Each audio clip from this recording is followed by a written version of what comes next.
Theo Johnson's hands shook as he pushed open the warehouse door. What he saw stopped his heart. The paralyzed woman who begged for leftovers every Tuesday was stitching up a homeless man's infected arm.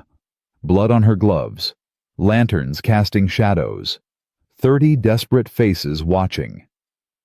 "You need to leave," Vanessa said from her wheelchair, needle steady despite everything. "Unless you're here to help us survive."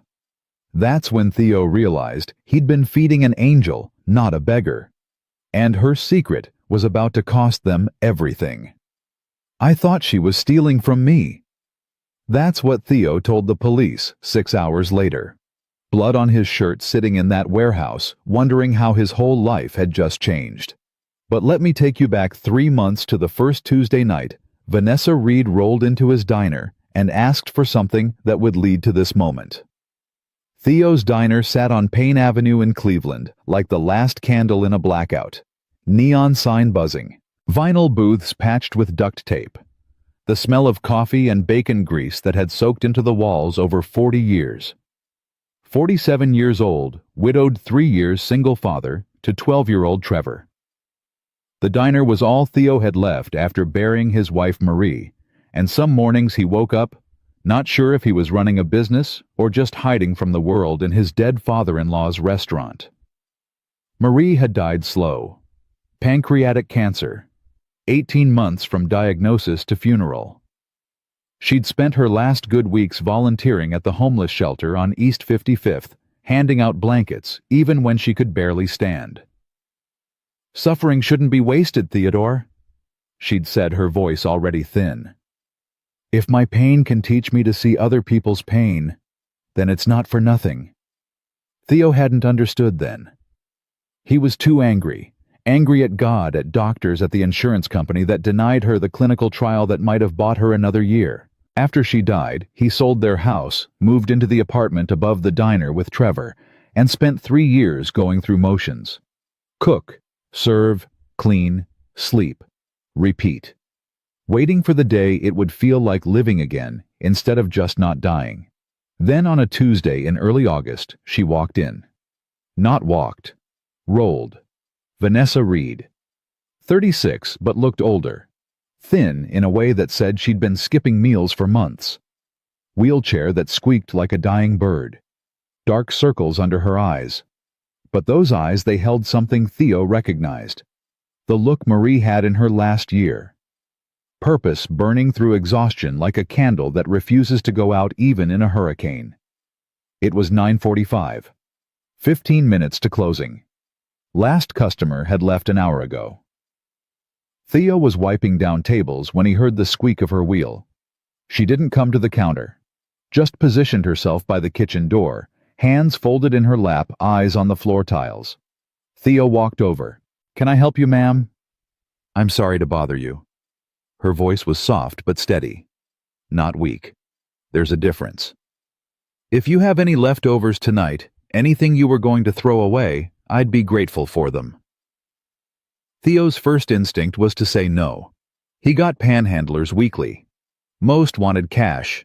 Some wanted food. All had stories. He'd learned to keep his wallet closed and his heart guarded because Cleveland had 10,000 sad stories and he couldn't carry them all. But something about this woman stopped him. Maybe it was the wheelchair. Maybe it was the way she asked, not demanding, not performing poverty, just asking with the dignity of someone who'd rather starve than beg, but had run out of choices.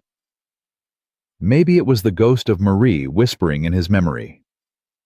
"See her, Theodore. Really see her." "Give me a minute," Theo said. He went into the kitchen and packed up what was left. Meatloaf. Mashed potatoes, green beans, 2 pieces of cornbread. He put it in styrofoam containers, double-bagged it so the weight wouldn't tear through. When he came back out, she was still there, hands still folded, waiting. "Here you go," he said, handing her the bags. She looked up at him then, and for just a second, her mask slipped. Gratitude flooded her face, not the performative kind, the real kind that says you've just given someone a reason to keep going another day. "Thank you," she whispered. "God sees your kindness, Mr. Johnson," Theo Johnson. Mr. Johnson. God won't forget this. She balanced the bags on her lap, turned her wheelchair, and rolled out into the August night. Trevor came out of the back office where he'd been doing homework. Who was that? Someone who needed food. Why didn't you charge her? Because it was going in the trash anyway, son. Might as well feed someone. Trevor thought about that, then shrugged and went back to his algebra. Theo stood at the window and watched her disappear down Payne Avenue, and something stirred in his chest. Something that felt almost like purpose. The next Tuesday, 9:45 exactly, she came back. Same wheelchair, same squeaky wheel, same position by the kitchen door, same soft request. Theo had packed extra that night. Fried chicken, mac and cheese, coleslaw, biscuits. Thank you, Mr. Johnson, she said. My name is Vanessa Reed. Nice to meet you properly, Miss Reed. She smiled small, tired reel and left. The third Tuesday, Trevor asked, Is she coming every week now? Looks like it. Why don't you just give her fresh food, like make her a meal? Theo thought about how to explain it. She's not asking for charity, son. She's asking for rescue. Leftovers are food that would have been wasted. There's dignity in that. She's not taking something made for her. She's saving something from the trash. You understand? Trevor frowned. Not really. You will someday. By the fourth Tuesday in September, Vanessa's arrival had become part of Theo's routine. He started cooking extra on Tuesday nights, not obvious, just an extra meatloaf. A bigger pot of soup, knowing it would go to someone who needed it.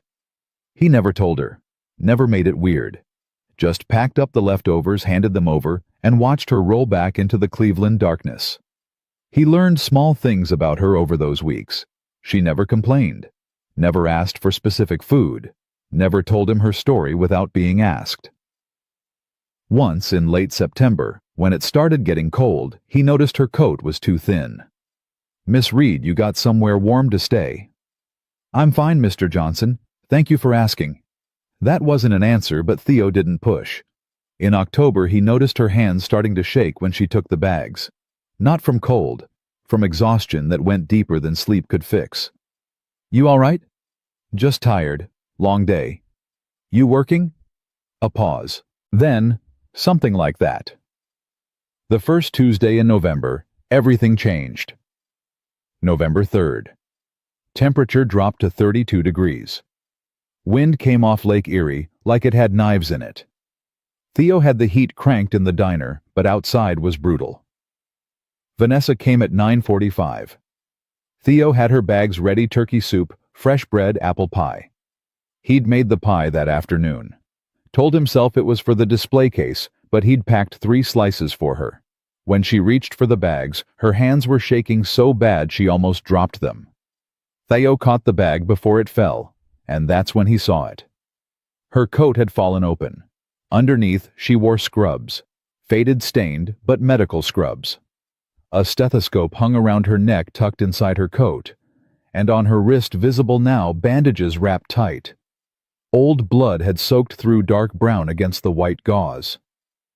Miss Reed, you're hurt. She pulled her coat closed fast. Old injury. Axe up in the cold. You need a doctor. I'm fine.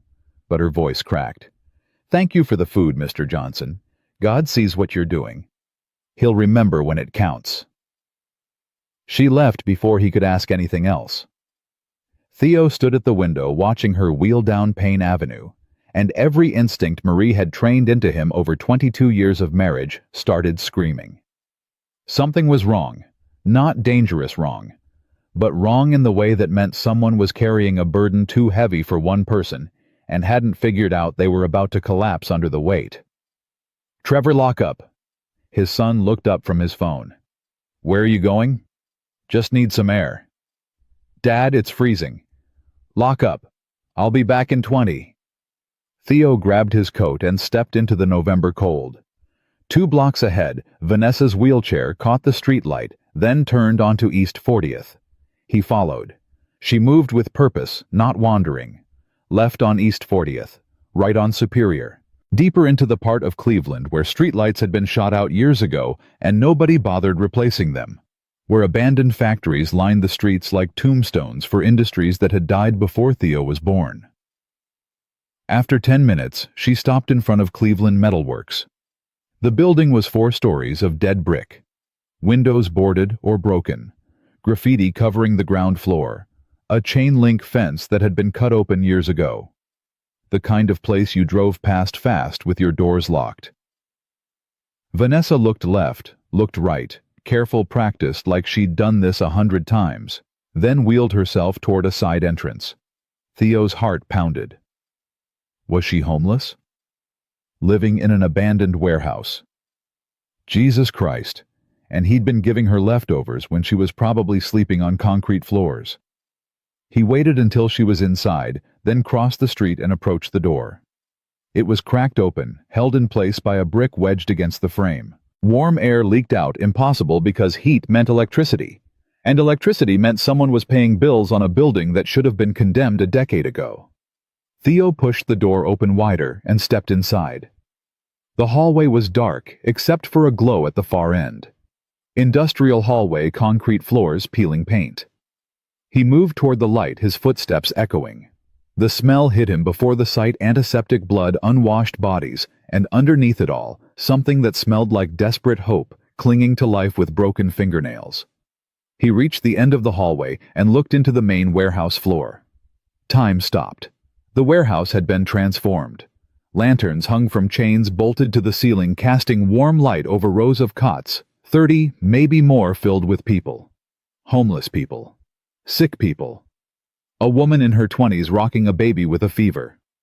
An old man coughing into a blood-stained rag. A teenager with his leg wrapped in gauze that had soaked through crimson. A middle-aged woman shivering under 2 thin blankets, her face gray with infection. And in the center of it all, Vanessa Reed. Still in her wheelchair, stethoscope around her neck, surgical gloves on her hands. She was bent over a man on a cot, stitching up a wound on his forearm with steady hands and total focus. "Temperature's dropping," she said to someone Theo couldn't see. "Get 2 more blankets on Mr. Patterson and check if we have any ibuprofen left. We're almost out." A young woman with purple hair and tired eyes appeared from behind a stack of cardboard boxes. "We've got maybe 10 pills. Make them last. Prioritize the fevers over the pain." Vanessa tied off her stitch, cut the thread, and started bandaging the man's arm. "Mr. Patterson, keep this dry. Come back Thursday so I can check for infection." The man, 50-something, weathered face, grateful eyes, nodded. "Thank you, Miss Vanessa. You're an angel." "I am a nurse. Angels don't need Band-Aids." Theo must have made a sound, a sharp breath, a footstep, something, because Vanessa's head snapped up like she'd been electrocuted. Their eyes met across 30 feet of impossible reality. For 3 seconds, nobody moved. Nobody breathed. Then Vanessa's face did something Theo had never seen before. It crumbled. Not into tears. Into the expression of someone who'd been running on fumes and willpower, and just realized the engine had finally completely died. "Mr. Johnson." Her voice cracked like ice breaking. "You shouldn't be here." Theo stepped into the warehouse, his brain trying desperately to make sense of what his eyes were showing him. What is this? Exactly what it looks like. Vanessa wheeled toward him, and he saw it all. Now the exhaustion carved into her face, the blood on her gloves, the weight of 30 lives pressing down on shoulders that were already carrying paralysis and poverty. It's a clinic, for people nobody else will treat. A clinic. Theo's voice came out flat. In an abandoned warehouse. Yes. Run by you. In a wheelchair. Her jaw locked. Yes. Using my food, the leftovers I've been giving you, to feed these people. Yes. She said it like a confession and a challenge at the same time. Theo looked around. Really looked. A makeshift pharmacy in the corner, cardboard boxes labeled with markers sorted by medication type, a hand-drawn chart on the wall tracking patient names, symptoms, medications, allergies, supplies organized with military precision. This wasn't chaos. This was organization born from desperation and sustained by will. "How many?" Theo asked. "How many what? How many people have you treated here?" Vanessa's shoulders sagged. "I stopped counting at 100. Some I saved, some I couldn't." Her voice went quiet. "But every single one got more care here than they'd get dying on the street." The purple-haired girl moved beside Vanessa, protective. "V, you want me to call someone?" "No." Vanessa held up a hand. "Mr. Johnson isn't here to destroy us." She looked at Theo with eyes that dared him to prove her wrong. "Are you—" Theo's head was spinning. He opened his mouth, closed it, opened it again. "I need to understand. All of it. From the beginning." Vanessa closed her eyes for a long moment. When she opened them, they were wet, but her voice was steady. "All right. You want the whole story, I'll give it to you." She wheeled backward, positioning herself in the center of the warehouse, like she was taking a stand. "I was a nurse. 7 years at Metro Health Medical Center. ER mostly. Trauma, gunshots, car accidents, heart attacks. I was good at it. Really good. Saved lives. Got awards. Thought I'd found my calling." She paused, and pain flickered across her face. 3 years ago, I'm driving home from a double shift. 3 a.m. I'm exhausted, but I'm careful. I stop at a red light on Euclid Avenue. Semi-truck comes out of nowhere. Driver fell asleep. He runs the red light going 50. T-bones my car on the driver's side. I wake up in the ICU 3 days later. Can't feel my legs. Can't feel anything below my waist. Surgeon tells me my spine is crushed at L2. Tells me I'll never walk again. Tells me I'm lucky to be alive. Theo's chest tightened. Insurance covered the surgeries. 6 of them. Covered physical therapy. Covered the wheelchair. Disability checks covered my rent barely. But when I tried to go back to work, her voice turned bitter. Every hospital, every clinic, every urgent care center, every doctor's office said the same thing. We don't have the infrastructure to accommodate a nurse in a wheelchair. It's a liability issue. We're sure you understand. Jesus, Theo whispered. So I stayed home for a year, watched daytime TV, applied to jobs online, got rejected, applied again, rejected again, watched my savings disappear, started missing rent, got eviction notices. She gestured at the warehouse around them. And every night I'd wheel past tent cities and bus shelters and see people bleeding, infected, dying of things I could fix with basic supplies and basic knowledge. People with infected wounds, diabetics without insulin, asthmatics without inhalers, people dying because they couldn't afford $20 of antibiotics. Her voice rose, anger burning through exhaustion. So 6 months ago I stopped applying for jobs. I came here. Someone had left that side door unlocked. The electricity still worked, probably running off a neighbor's meter or something illegal I don't want to know about. I brought my old medical kit. Fixed one infected wound on a woman named Sarah. She told her friends. They told their friends. More people came. I spent my last disability check on gauze and antibiotics. When that ran out, I started asking restaurants for food to keep everyone fed while I worked. And my diner was one of them, Theo said slowly. Your diner was the only one that said yes. Every Tuesday for 3 months, you've been feeding my patients without knowing it. Vanessa's voice cracked. You've been feeding 34 people, Mr. Johnson. Not just me. The warehouse went silent, except for someone coughing in the back row and a baby whimpering. Theo looked at the faces around him. Really looked. These weren't statistics, weren't homeless stereotypes. They were people. A veteran with PTSD and an infected foot. A single mother with pneumonia.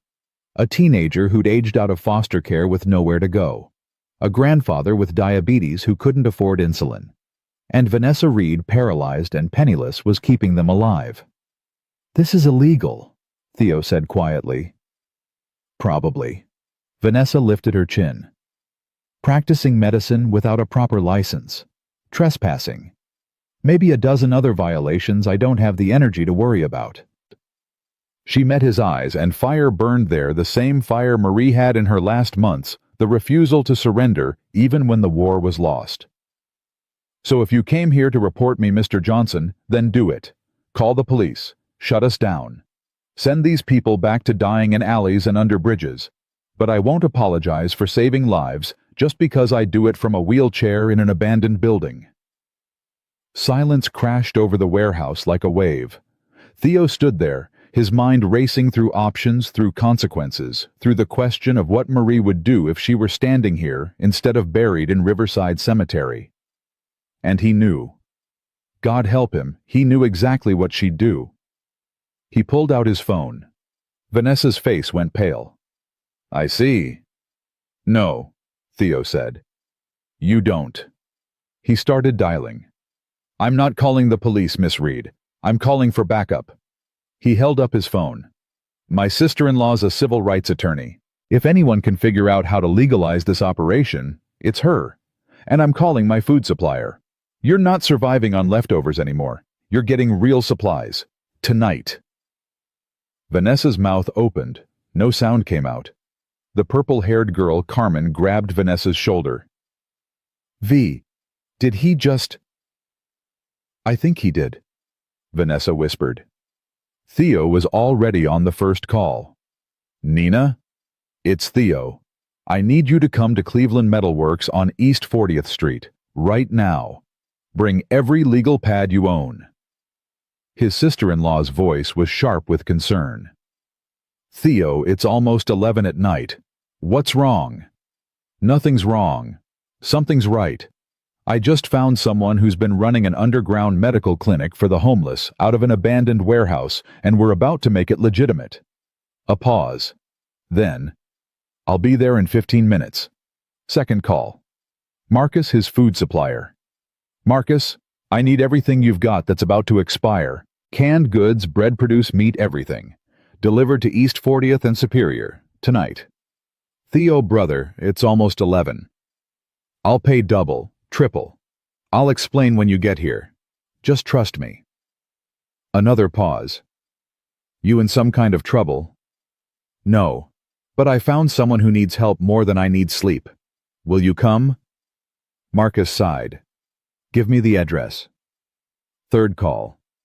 Dr. Patel, the pediatrician from Trevor's school who'd mentioned wanting to volunteer somewhere. Fourth call. James, the contractor who owed Theo a favor after Theo had kept his diner open late for James's daughter's birthday party.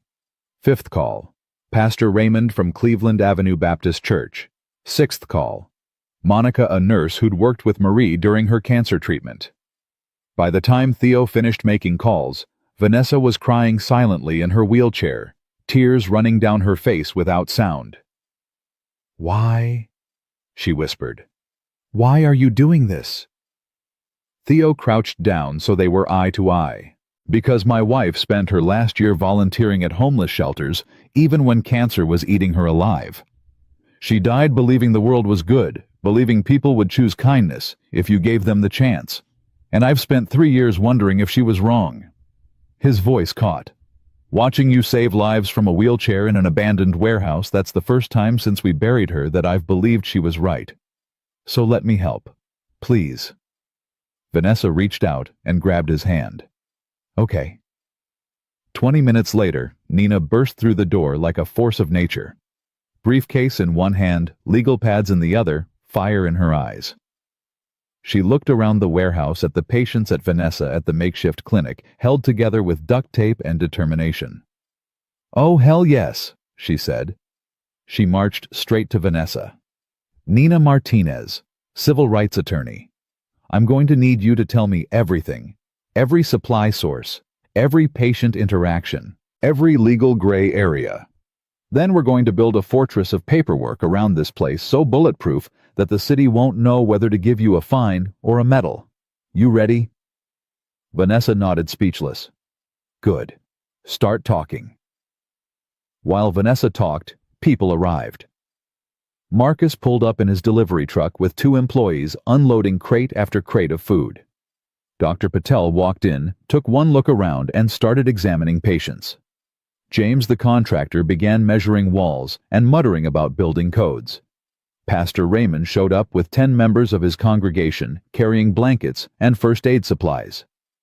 Monica the nurse started checking IVs and updating the medication chart. By 2 in the morning, the warehouse had been transformed. Hot soup being served on plates instead of eaten from styrofoam. A proper pharmacy corner with labeled shelves. 2 volunteer doctors and 4 nurses working in rotation. Building plans being sketched. Legal documents being drafted. Theo found Vanessa by the far wall, watching everything with an expression like she was witnessing a miracle in real time. "You okay?" he asked. She didn't answer right away. When she did, her voice was barely a whisper. "For 3 years, I've felt useless. Like the accident took everything: my career, my purpose, my worth. The only time I felt human was here helping people everyone else threw away." She turned to look at him, and her eyes were full of tears and hope at the same time. "You just gave me back my life, Theo. You never lost it. You were just carrying it alone." He nodded at the volunteers working around them. "Now you've got help. Use it." Nina appeared beside them, flipping through her legal pad. "All right, here's the plan. We're filing for nonprofit status. I'm calling it the Vanessa Free Clinic, unless you hate that name. We're getting a business license, medical license, liability insurance, the full arsenal. It's going to take time. I've got connections at City Hall who owe me favors. We'll fast-track everything we can." "How long?" Vanessa asked. 2 months if we're lucky, and I call in every favor I've got. 4 months if we hit bureaucratic roadblocks. 6 months worst-case scenario." Nina looked around. "In the meantime, we need to be smart. No advertising, no social media posts. Word of mouth only. And we need more medical professionals willing to volunteer under the radar until we're fully legitimate." Dr. Patel walked over, wiping his hands. "I know at least 6 doctors who'd work here. Good people, burned out by insurance companies denying treatment and hospital administrators caring more about profit margins than patients. Give them a place to practice real medicine again and they'll show up." "Get me their contact information," Nina said. "We'll vet them and bring them in slowly." A patient called out from across the warehouse. The man Vanessa had been stitching up when Theo arrived, Mr. Patterson. His color looked better. He was sitting up, smiling. "Miss Vanessa," he said, his voice stronger now. "You saved my life again." Vanessa wheeled over, checked his pulse, examined his bandage, and smiled. "God saved your life, Mr. Patterson. I just cleaned the wound." "God works through people," the old man said, reaching out to squeeze her hand. "And he's working through you." Theo watched them and felt something unlock in his chest that had been frozen since Marie died. This was what she'd meant. This was purpose. This was good trouble, finding good people and refusing to let them fight alone. By 4 in the morning, Theo was exhausted but lighter than he'd been in 3 years. He said goodbye to Vanessa, promised to come back the next day with Trevor to help however they needed, and drove home through empty Cleveland streets. Trevor was asleep on the couch.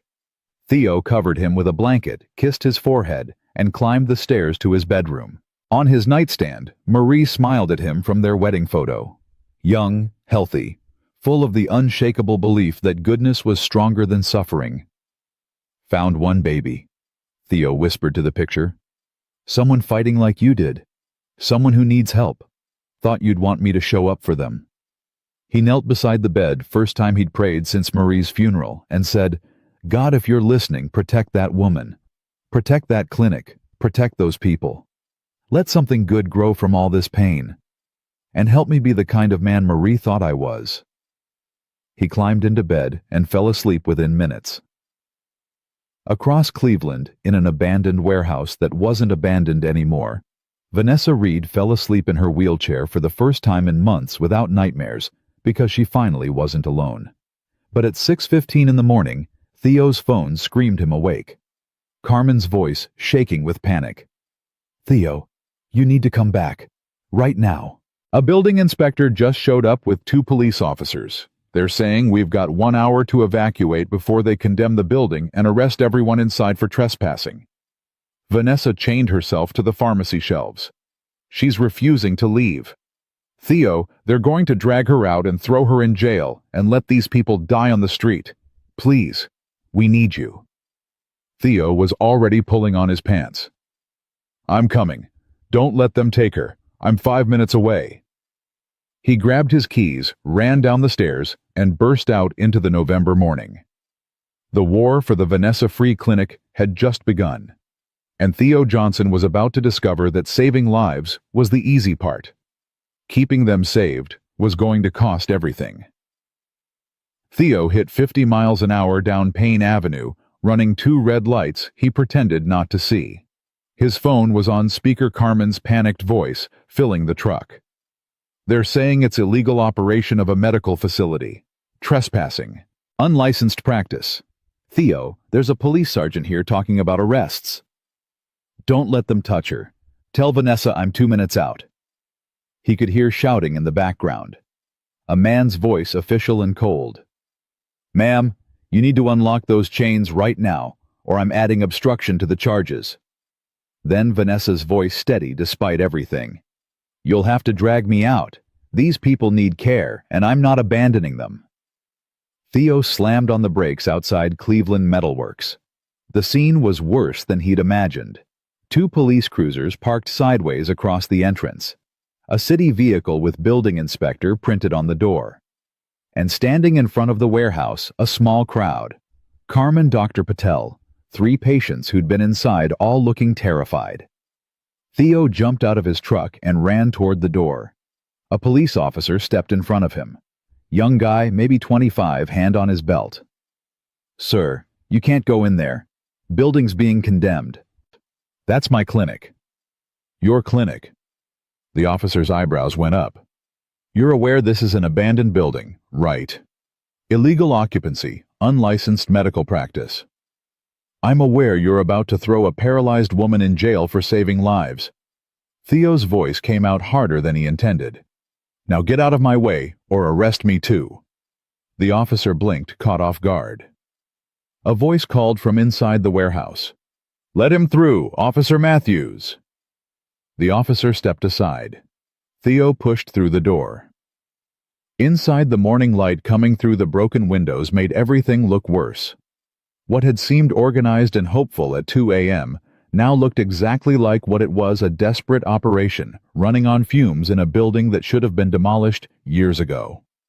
In the center of the warehouse, Vanessa sat in her wheelchair, both arms chained to the metal shelving unit that held their makeshift pharmacy. Her face was set like stone, but Theo could see her hands shaking. Standing in front of her were 2 men. One wore a cheap suit and held a clipboard, the building inspector. The other wore a police sergeant's uniform, arms crossed, face showing the tired annoyance of someone who'd rather be dealing with real crime. Mr. Johnson, I presume. The inspector looked at his clipboard. Theodore Johnson, owner of Theo's Diner on Payne Avenue. That's right.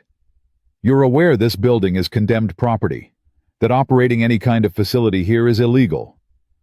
I'm aware that 34 people were getting medical care they couldn't get anywhere else. The inspector's face hardened. They were getting unregulated medical treatment in a structurally unsound building with code violations I can't even count. The electrical system alone is a fire hazard. The plumbing doesn't work. There's black mold in the walls. This place is a death trap. A death trap that's kept people alive, Vanessa said from her wheelchair, her voice cutting through the warehouse like a knife. How many of your properly regulated hospitals turn these people away? How many of your safe legal facilities let them die on the street because they didn't have insurance? The sergeant sighed. Ma'am, I understand you're trying to help, but the law says it's better to let people die legally than save them illegally. Vanessa's voice cracked. Is that what you're telling me? I'm telling you that you can't chain yourself to a shelf and run a clinic out of a condemned building. The sergeant's voice softened slightly. Look, I get it, I really do. My brother's homeless. I know how hard it is out there. But this isn't the answer. Then what is? Vanessa demanded. Tell me, what's the legal way to help people that every hospital refuses to treat? Silence. The inspector cleared his throat. That's not my department. My job is to enforce building codes, and this building fails every single one. I'm giving you 1 hour to evacuate all patients and remove your property. After that, we're boarding this place up permanently. And if I refuse, then Sergeant Williams arrests you for trespassing and obstruction, and we evacuate the patients anyway. The inspector didn't look happy about it. I'm sorry, I really am. But I can't let people occupy a building this dangerous. Theo stepped forward. What would it take to make this building legal? The inspector looked at him like he'd suggested flying to Mars. You're serious? Dead serious. What would it take? The inspector flipped through pages on his clipboard. Let's see. Electrical system needs complete rewiring. Plumbing needs to be replaced right now. You've got maybe 2 working toilets and 1 sink. HVAC system is non-existent. You'd need proper ventilation, fire suppression, emergency exits, handicap, accessibility, medical waste disposal. He looked up. You're looking at $200,000 minimum. Probably closer to $300,000 once you get into it. Theo's stomach dropped. He didn't have $300,000. He barely had $3,000 in savings. How long would the work take? Assuming you could get permits, find contractors, pass inspections. The inspector shrugged. 6 months, maybe 8. And in the meantime, these people just die on the street. In the meantime, you find them care at actual medical facilities. They tried that. Carmen spoke up from near the door, her voice sharp. Every single person here tried that. They got turned away. No insurance, no care. That's how it works. The sergeant looked uncomfortable.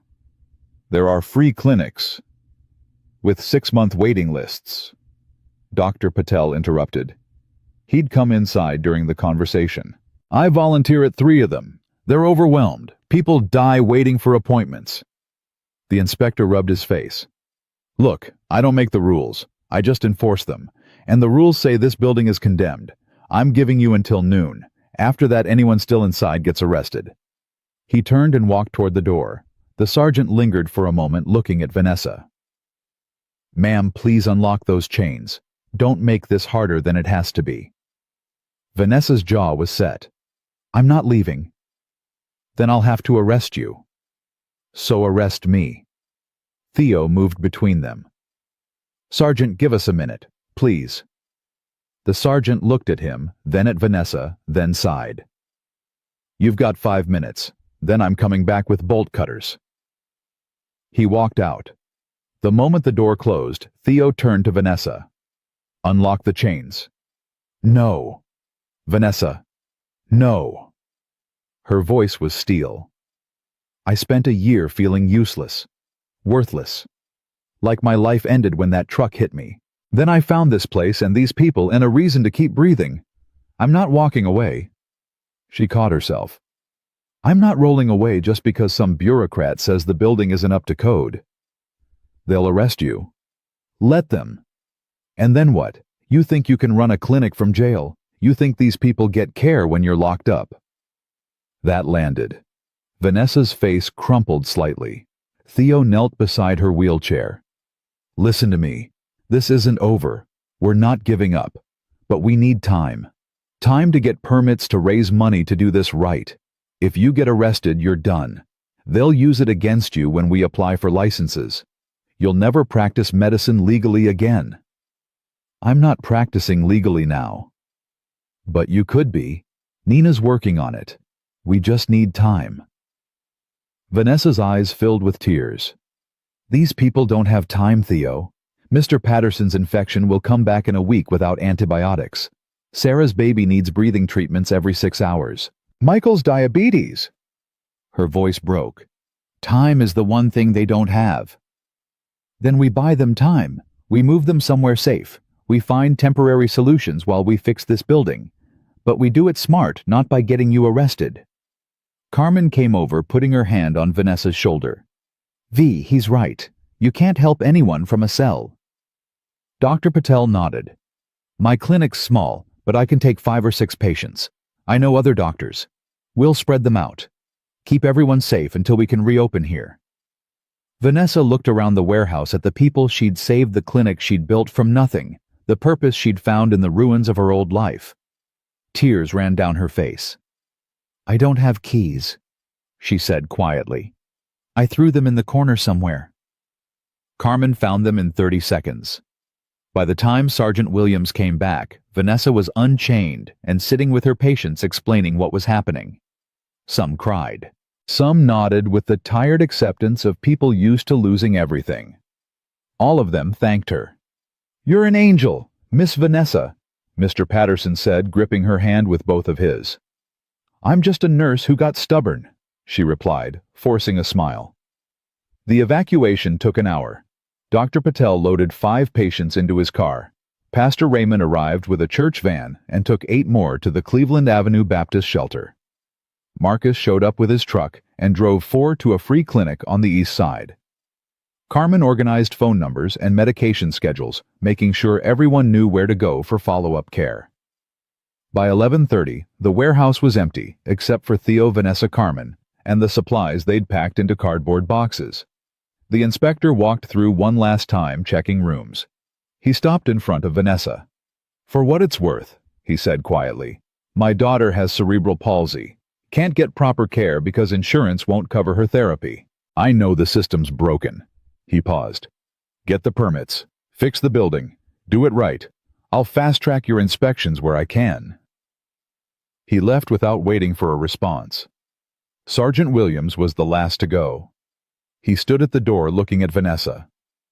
"My brother's name is Danny. He's been homeless for 3 years. Drug addiction, mental health issues.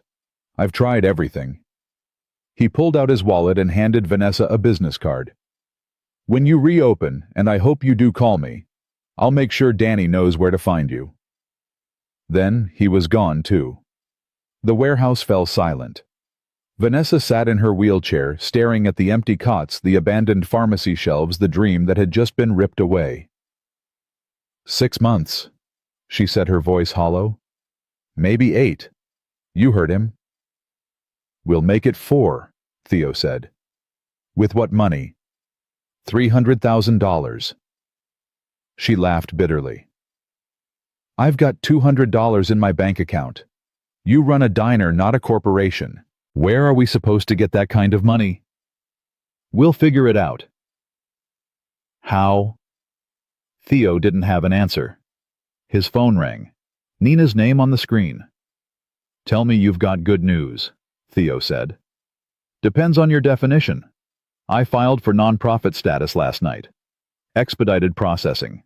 But here's the thing, we need a physical location, an actual legal address. The warehouse doesn't qualify because it's condemned." "We know. We just got kicked out." "Yeah, I heard. Building inspector called me an hour ago. Wanted to make sure I knew about the violations." Nina's voice shifted. "But there might be another option. How attached are you to the diner?" Theo's heart skipped. "What do you mean?" "The building has a second floor, right? The apartment where you and Trevor live." "Yeah." "How big is it?" "Maybe 800 square feet. 2 bedrooms, kitchen, bathroom." "Why?" "Because I've been looking at zoning laws all night. Your building is already zoned for commercial use. The health department has you licensed for food service. If we can convert the second floor into a clinic space, we could operate legally out of there while we work on the warehouse." Theo's mind raced. The apartment where he and Trevor lived, where Marie had died, where he'd spent 3 years hiding from the world. "We'd have to move out," he said slowly. "Temporarily. Until the warehouse is ready. 6 months, maybe less." "Where would we live?" "With me. I've got a spare bedroom. It's small, but it's yours." Theo looked at Vanessa. She was watching him, hope and fear fighting on her face. "How fast can we make it happen?" "If you're serious, 2 weeks. We'd need to install medical-grade sinks, exam tables, proper storage. But it's doable." Nina paused. "Theo, are you sure you'd be giving up your home?" "It's not my home. It's just where I sleep." He looked at Vanessa. "She needs a home.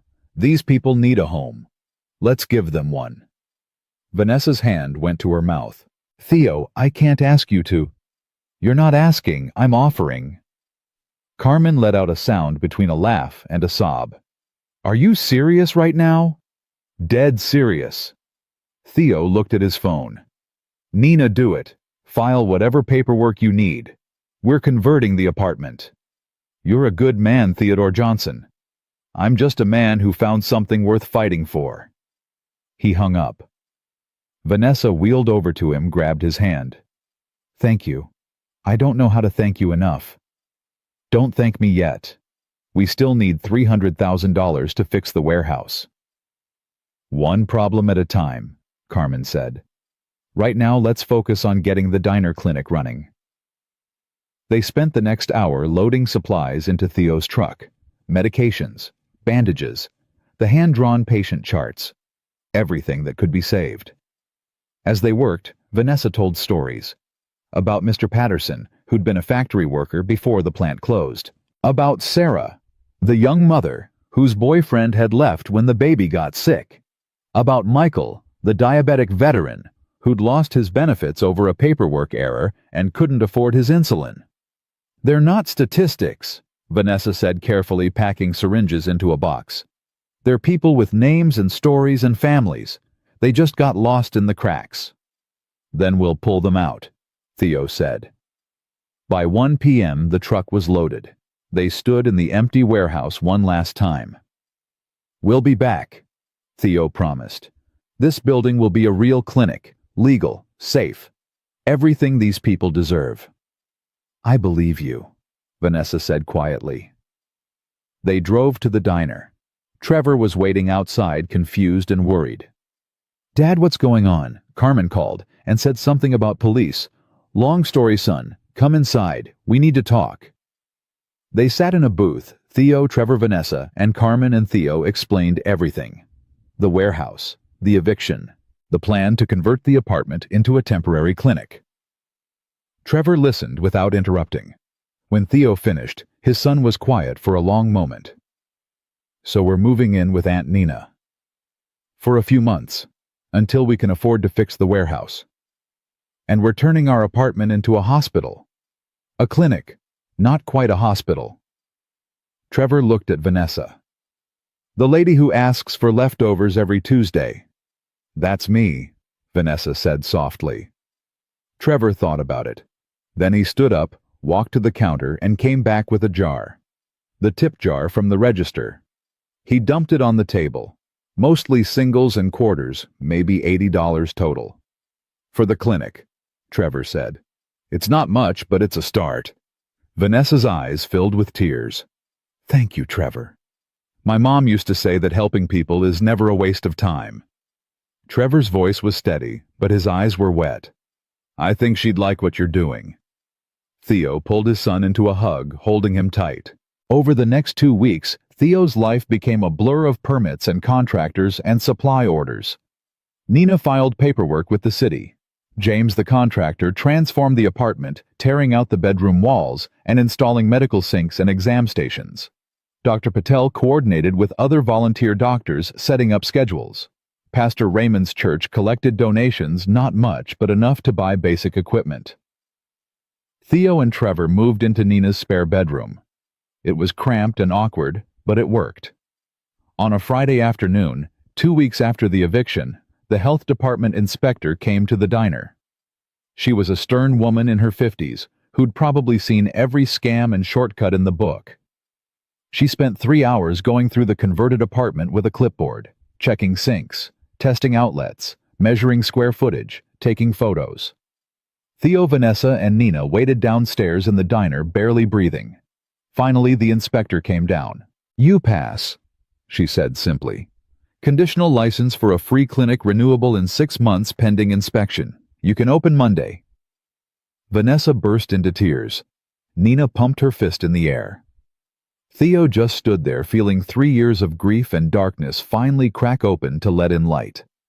That Sunday word spread through Cleveland's homeless community like electricity through wire. The clinic was reopening. Different location, same care, same woman who never turned anyone away. Monday morning at 7 a.m., There were already 15 people waiting outside the diner when Theo unlocked the door. Mr. Patterson was first in line, leaning on a cane, his arm healed, but his gratitude infinite. "Told you she was an angel," he said to the man behind him. Vanessa sat up in the apartment-turned-clinic, Dr. Patel beside her, Carmen organizing patient files. The first patient was a woman with an infected cut on her hand. Simple, fixable.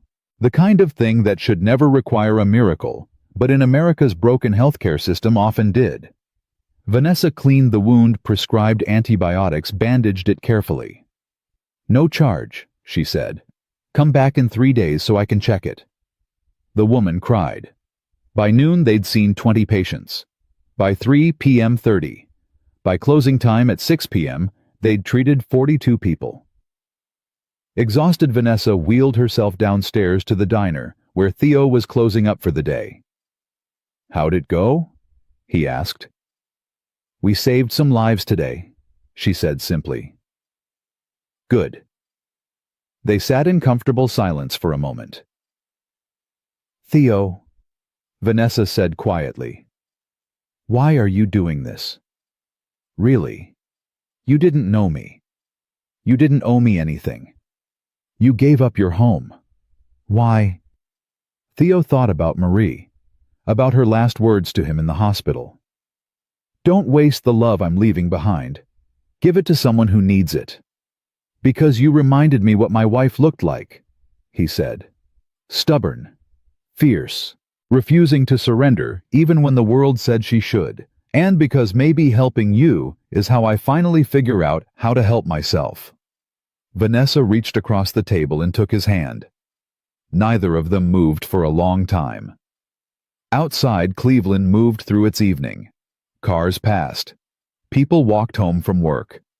Somewhere a baby cried. Somewhere a dog barked. Ordinary life continuing all around them.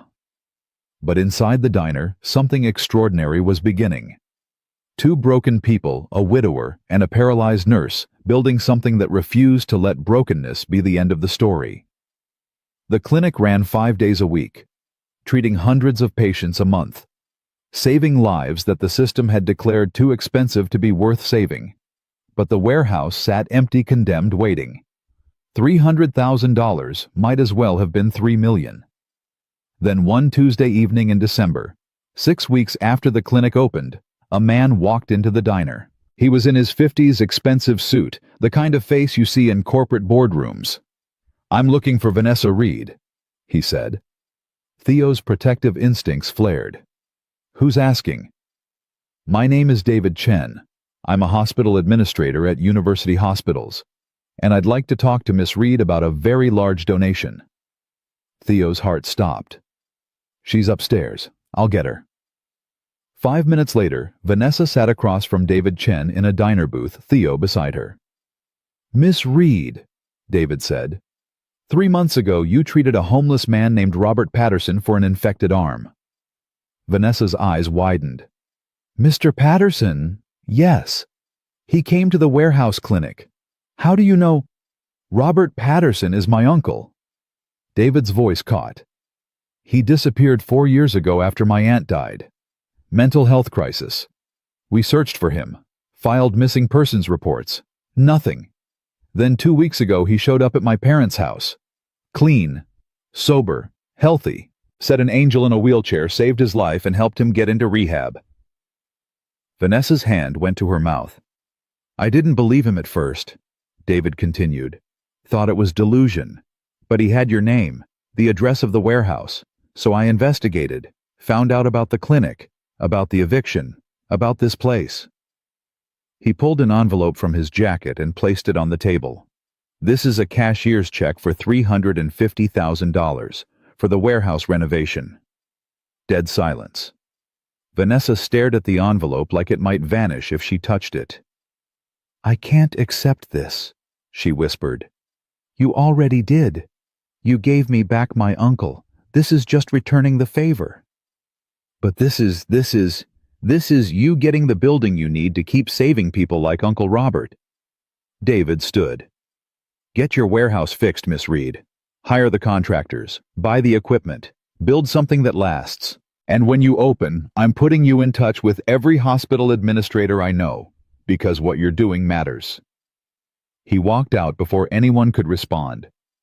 Theo, Vanessa, and Carmen sat frozen, staring at the envelope on the table. Finally, Vanessa picked it up with shaking hands. "Is this real?" she whispered. Theo opened it. Inside, a cashier's check. $350,000, made out to the Vanessa Free Clinic. "It's real," he said. Vanessa started laughing and crying at the same time. Carmen was shouting. Theo felt his own eyes burning. "We can fix the warehouse," Vanessa said through tears. "We can do it right, legal, safe, everything." "We can give them a real home," Theo agreed. They sat there, holding each other, three people who'd been broken by life and somehow found each other in the ruins. Outside, December, snow started falling over Cleveland. Inside, a miracle was taking root. The war wasn't over. There would be setbacks, challenges, bureaucracy, and battles ahead. But for the first time in 3 years, Theo Johnson believed in miracles again. And Vanessa Reed, paralyzed, penniless, and unstoppable, had just proven that angels don't need wings. Sometimes they just need a wheelchair and a stubborn refusal to let suffering have the last word. The check sat in Theo's safe for 3 days before any of them could believe it was real enough to deposit. On Thursday morning, Vanessa wheeled into the bank with Theo beside her, the envelope in her lap, like she was carrying something made of glass that might shatter if she moved too fast. The teller took one look at the amount and called the manager. The manager looked at the check, looked at Vanessa in her wheelchair, looked at Theo in his diner work shirt, and his expression said he was trying to figure out if this was fraud or a miracle. "This is legitimate," the manager asked. "Call University Hospitals and ask for David Chen," Theo said. "He'll confirm it." The manager made the call, came back 5 minutes later with a different expression entirely. "Mr. Chen speaks very highly of you, Miss Reed. He said to tell you his uncle is 2 months sober and asking about volunteer opportunities at the new clinic." Vanessa's eyes filled. "Tell him Mr. Patterson is welcome any time." The money cleared. $350,000 in the Vanessa Free Clinic account. Nina had the paperwork filed by noon. By Friday, James the contractor had a crew scheduled to start work on the warehouse Monday morning. Sunday night, Theo couldn't sleep. He lay in Nina's guest bedroom, listening to Trevor's breathing from the other bed and thinking about everything that had happened in 2 months. A paralyzed nurse in a wheelchair. An underground clinic in a condemned warehouse. A son who'd given up his home without complaint. A miracle wrapped in a cashier's check. And somewhere in the middle of all of it, Theo had started feeling something he hadn't felt since Marie died. Not just purpose. Something deeper. Something that made his chest tight when Vanessa smiled. Something that made him want to show up early to the clinic just to watch her work. Something that terrified him because it felt like hope, and hope was the thing that hurt most when you lost it. He got up at 5 a.m., made coffee, drove to the diner before dawn. Vanessa was already there. She sat in her wheelchair at a booth by the window working on patient files by the light of her phone. She looked up when Theo walked in, and her smile hit him like electricity. "Couldn't sleep either," she asked. "Too much happening in my head." Theo poured 2 cups of coffee, brought them to the booth. I keep thinking about the warehouse, about what it's going to become. A real clinic. Legal. Safe. Everything those people deserve." She wrapped her hands around the coffee mug. 3 months ago, I was living on disability checks and stealing electricity. Now we're talking about hiring staff and buying equipment and... Her voice caught. "I don't know how to process it." "One day at a time," Theo said. "That's what Marie used to tell me when things got overwhelming. You can't eat an elephant in one bite." Vanessa laughed softly. "Your wife sounds like she was something special." She was. Theo looked out the window at Cleveland waking up. Stubborn, fierce, couldn't stand watching people suffer without trying to help. "Kind of reminds me of someone else I know." Vanessa met his eyes. "Theo, I'm just saying you've got good company. He took a sip of coffee. Marie would have liked you. Would have probably chained herself to that shelf right beside you. I would have liked her too. Vanessa's voice went quiet. Can I ask you something? Does it feel like betrayal? Helping me, building this clinic, moving on with your life. Theo thought about that. Really thought about it. 3 months ago, I would have said yes. I spent 3 years treating grief like a job I couldn't quit.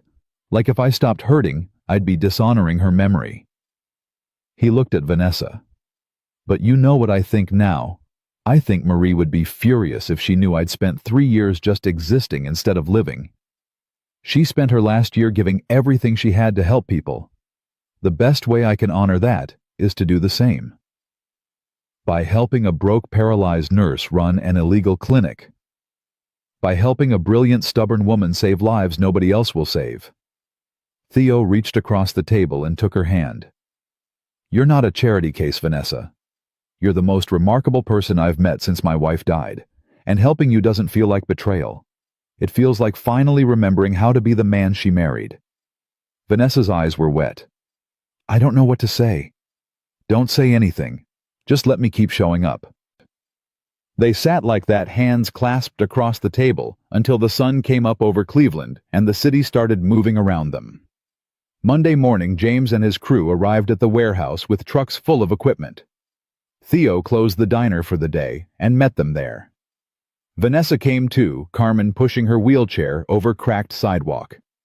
The inspector who'd shut them down was there waiting. He nodded at Vanessa. Miss Reed, ready to do this right? More than ready. Good. I'll be checking in weekly. Any corners cut, any code violations, we shut it down again. Understood. Understood. The inspector handed James a folder thick with permits. You've got 6 months.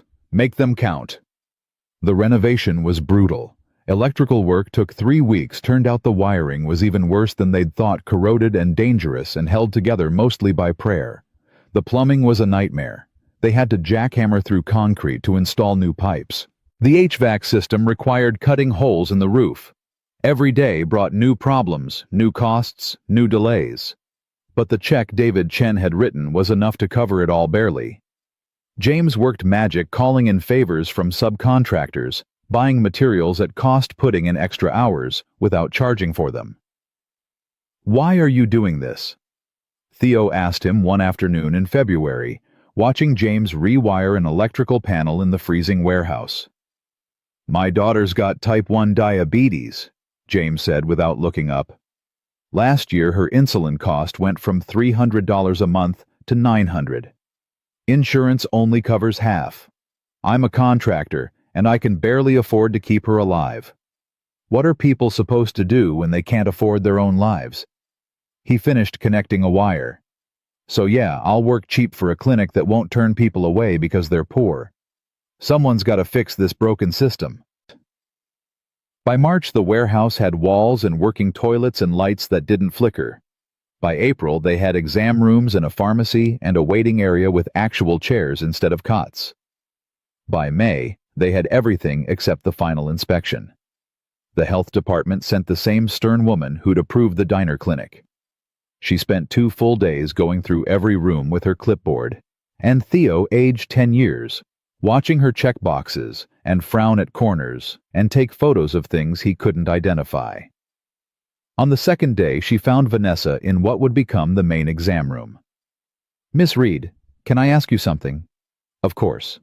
Why are you doing this? You could have taken that money and moved to Florida, started over somewhere easy. Why pour everything into a free clinic in Cleveland? Vanessa looked at the woman for a long moment.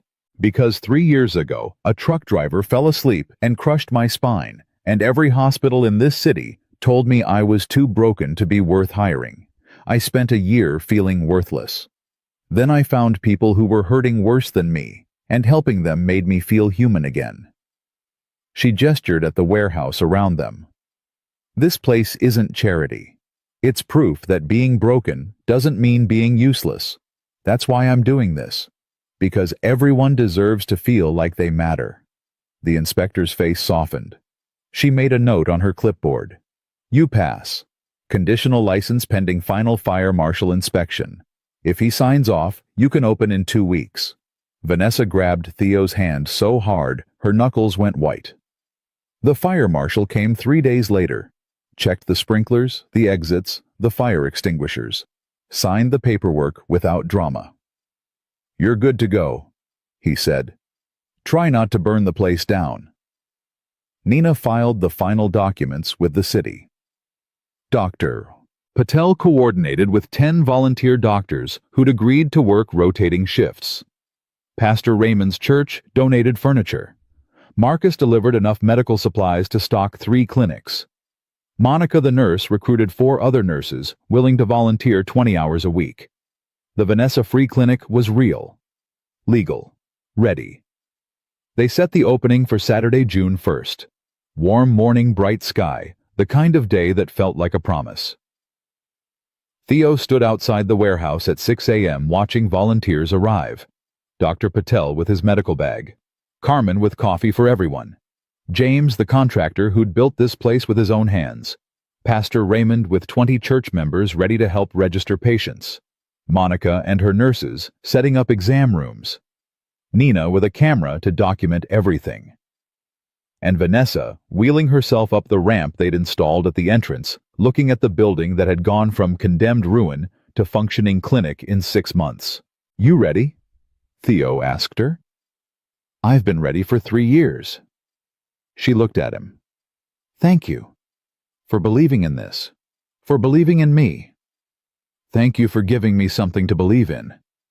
They opened the doors at 7 a.m. By 7:15 there were 50 people waiting outside. Mr. Patterson was first in line again, but this time he'd brought his nephew David Chen. "Wanted him to see what his money built," the old man said. David shook Vanessa's hand. "Uncle Robert's been sober 4 months. Got his own apartment. Starts a new job Monday. You gave me back my family, Miss Reed. You gave us back our mission, Mr. Chen. We're even." The first patient was a woman named Maria, 32, 7 months pregnant, hadn't seen a doctor since the pregnancy started because she couldn't afford it. Dr. Patel examined her, confirmed the baby was healthy, set up a prenatal care schedule. "No charge," Maria asked, crying. "No charge," Vanessa said. "Come back every 2 weeks until delivery. We'll take care of you." By noon, they'd seen 80 patients. By 3 p.m., over 100. Fevers, infections, chronic conditions that had gone untreated for years. A diabetic who'd been rationing insulin, an asthmatic whose inhaler had run out 6 months ago, a child with an ear infection that had spread because her parents couldn't afford the emergency room. Vanessa worked until her arms shook, until her voice went hoarse, until Theo physically made her stop and eat something. "I'm fine," she protested. "You're exhausted. Take 30 minutes. The patients will still be here." They sat in the break room James had built, eating sandwiches Nina had brought, too tired to talk. "We did it," Vanessa finally said. "You did it. I just showed up. You did more than show up, Theo. You gave up your home, your privacy, your whole life, for this. Best decision I've made in 3 years." Vanessa looked at him, really looked at him, and something shifted in her expression. "Can I tell you something?" "Anything." "I'm falling in love with you." She said it simply, like she was stating a medical fact. "I've been trying not to. Trying to keep things professional. But watching you build this with me, watching you show up every single day, watching you believe in me when I didn't believe in myself." Her voice caught. "I'm falling in love with you, and I needed you to know." Theo's heart hammered. "Vanessa, you don't have to say anything. I know it's complicated. I know you're still grieving Marie. I just needed to say it out loud because keeping it inside was making me crazy." Theo set down his sandwich, reached across the table and took both her hands. "I'm falling in love with you too. Have been for weeks, maybe months. And yeah, it's complicated and scary, and I have no idea how to navigate loving someone new while still loving someone I lost. But I know I don't want to run from it anymore." Vanessa's eyes filled. Yeah. He smiled. Marie told me before she died that grief isn't about forgetting. It's about making room for new love alongside the old. I didn't understand what she meant then. I think I'm starting to understand now. Vanessa leaned across the table and kissed him. Soft and tentative and full of promise. When they pulled apart, Carmen was standing in the doorway, grinning like she'd just won the lottery. "About damn time," she said. "You two have been making hard eyes at each other for 3 months. I was about to lock you in a closet." Theo laughed. Vanessa blushed. "Get back to work," Carmen said. "You've got 100 patients waiting and you can make out later." They went back to work. Treated patients until 8 p.m. when they finally had to close because everyone was too exhausted to continue. Sent the last patients home with medications and follow-up appointments, and the promise that the clinic would be there when they needed it. When everyone else had gone home, Theo and Vanessa sat in the empty waiting room looking at what they'd built. 147 patients today, Vanessa said, checking Carmen's log. 147 people who got care. Just the beginning, Theo said. I hope so. She looked at him. Thank you for taking a chance on a crazy, paralyzed woman with an illegal clinic. Thank you for reminding me what courage looks like. They sat in comfortable silence until Vanessa yawned so hard her jaw cracked. Come on, Theo said. I'm taking you home. I can get there myself. I know you can, but I want to make sure you get there safe. He drove her to her apartment, a tiny place she rented on the east side. Helped her up the ramp, made sure she got inside okay. At the door, she turned to him. Theo, about what I said earlier. I meant what I said too. We'll figure this out. Together. She smiled. Together sounds good. He kissed her goodnight and drove home to Nina's place where Trevor was already asleep. But Theo sat in his truck for a long time, watching the Cleveland sky turn dark, thinking about second chances and stubborn women, and the way grief could transform into something that looked almost like joy if you were brave enough to let it. Over the next month, the clinic became part of Cleveland's rhythm. 5 days a week, 7 a.m. to 6 p.m., treating 300 patients a week, then 400, then 500. Word spread through homeless shelters and bus stations and tent cities. Free clinic on East 40th. Real doctors, real medicine. No judgment, no bills. Dr. Patel recruited more volunteers. Monica trained nursing students from Case Western. David Chen connected them with hospital networks willing to donate surplus supplies. Pastor Raymond's church started a fundraising campaign that brought in $10,000 a month to keep the clinic running. And Theo and Vanessa figured out how to love each other in the spaces between chaos. Dinner after closing on Tuesdays. Coffee before opening on Thursday mornings. Sunday afternoons when the clinic was closed and they could pretend to be normal people on a normal date instead of 2 people trying to save the world 1 patient at a time. Trevor liked Vanessa. Liked that she treated him like an adult. Liked that she'd helped his dad remember how to smile. You think Mom would be okay with this? Trevor asked Theo one night in July. I think Mom would be thrilled, Theo said honestly. She never wanted me to stay sad forever. She wanted me to keep living. Vanessa's pretty cool. Yeah, she is. Are you gonna marry her? Theo blinked. I don't know, son. Haven't thought that far ahead. But he had. Late at night, when he couldn't sleep, he thought about it.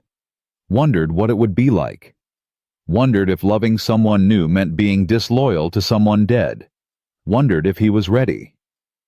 In August, the clinic treated its 5,000th patient, a little girl named Rose with asthma who'd been hospitalized twice because her family couldn't afford preventive medication.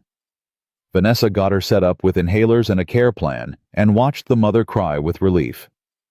5,000 people, Vanessa said that night looking at the numbers. 5,000 people who might have died without this place. And we're just getting started, Theo said.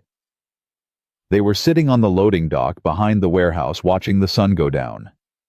Vanessa's head on Theo's shoulder, his arm around her wheelchair. I never thought I'd have this. Vanessa said quietly. After the accident, I thought my life was over. Thought I'd spend whatever years I had left just existing, taking up space, being someone people felt sorry for. Nobody who knows you feels sorry for you, Theo said. They feel awed by you. There's a difference. I feel awed by you too. She lifted her head to look at him. You gave up everything to help me build this. Your home, your privacy, your safe little world. Why? Theo thought about how to answer. Because safe was killing me. Because hiding from pain doesn't make it go away, it just makes you small. Because you showed me that broken people can build beautiful things if they're brave enough to try. He kissed her forehead. And because somewhere along the way, helping you became the thing that helped me. I love you, Vanessa said. I love you too. They sat there until the stars came out over Cleveland, two people who'd been broken by life and somehow found each other in the ruins and built something that refused to let brokenness win. The clinic kept growing. September brought 600 patients a week. October brought 700.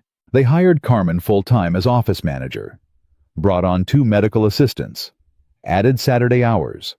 And on a Tuesday night in November, exactly 1 year after Theo had followed Vanessa into that warehouse and discovered her secret clinic, he asked her to marry him.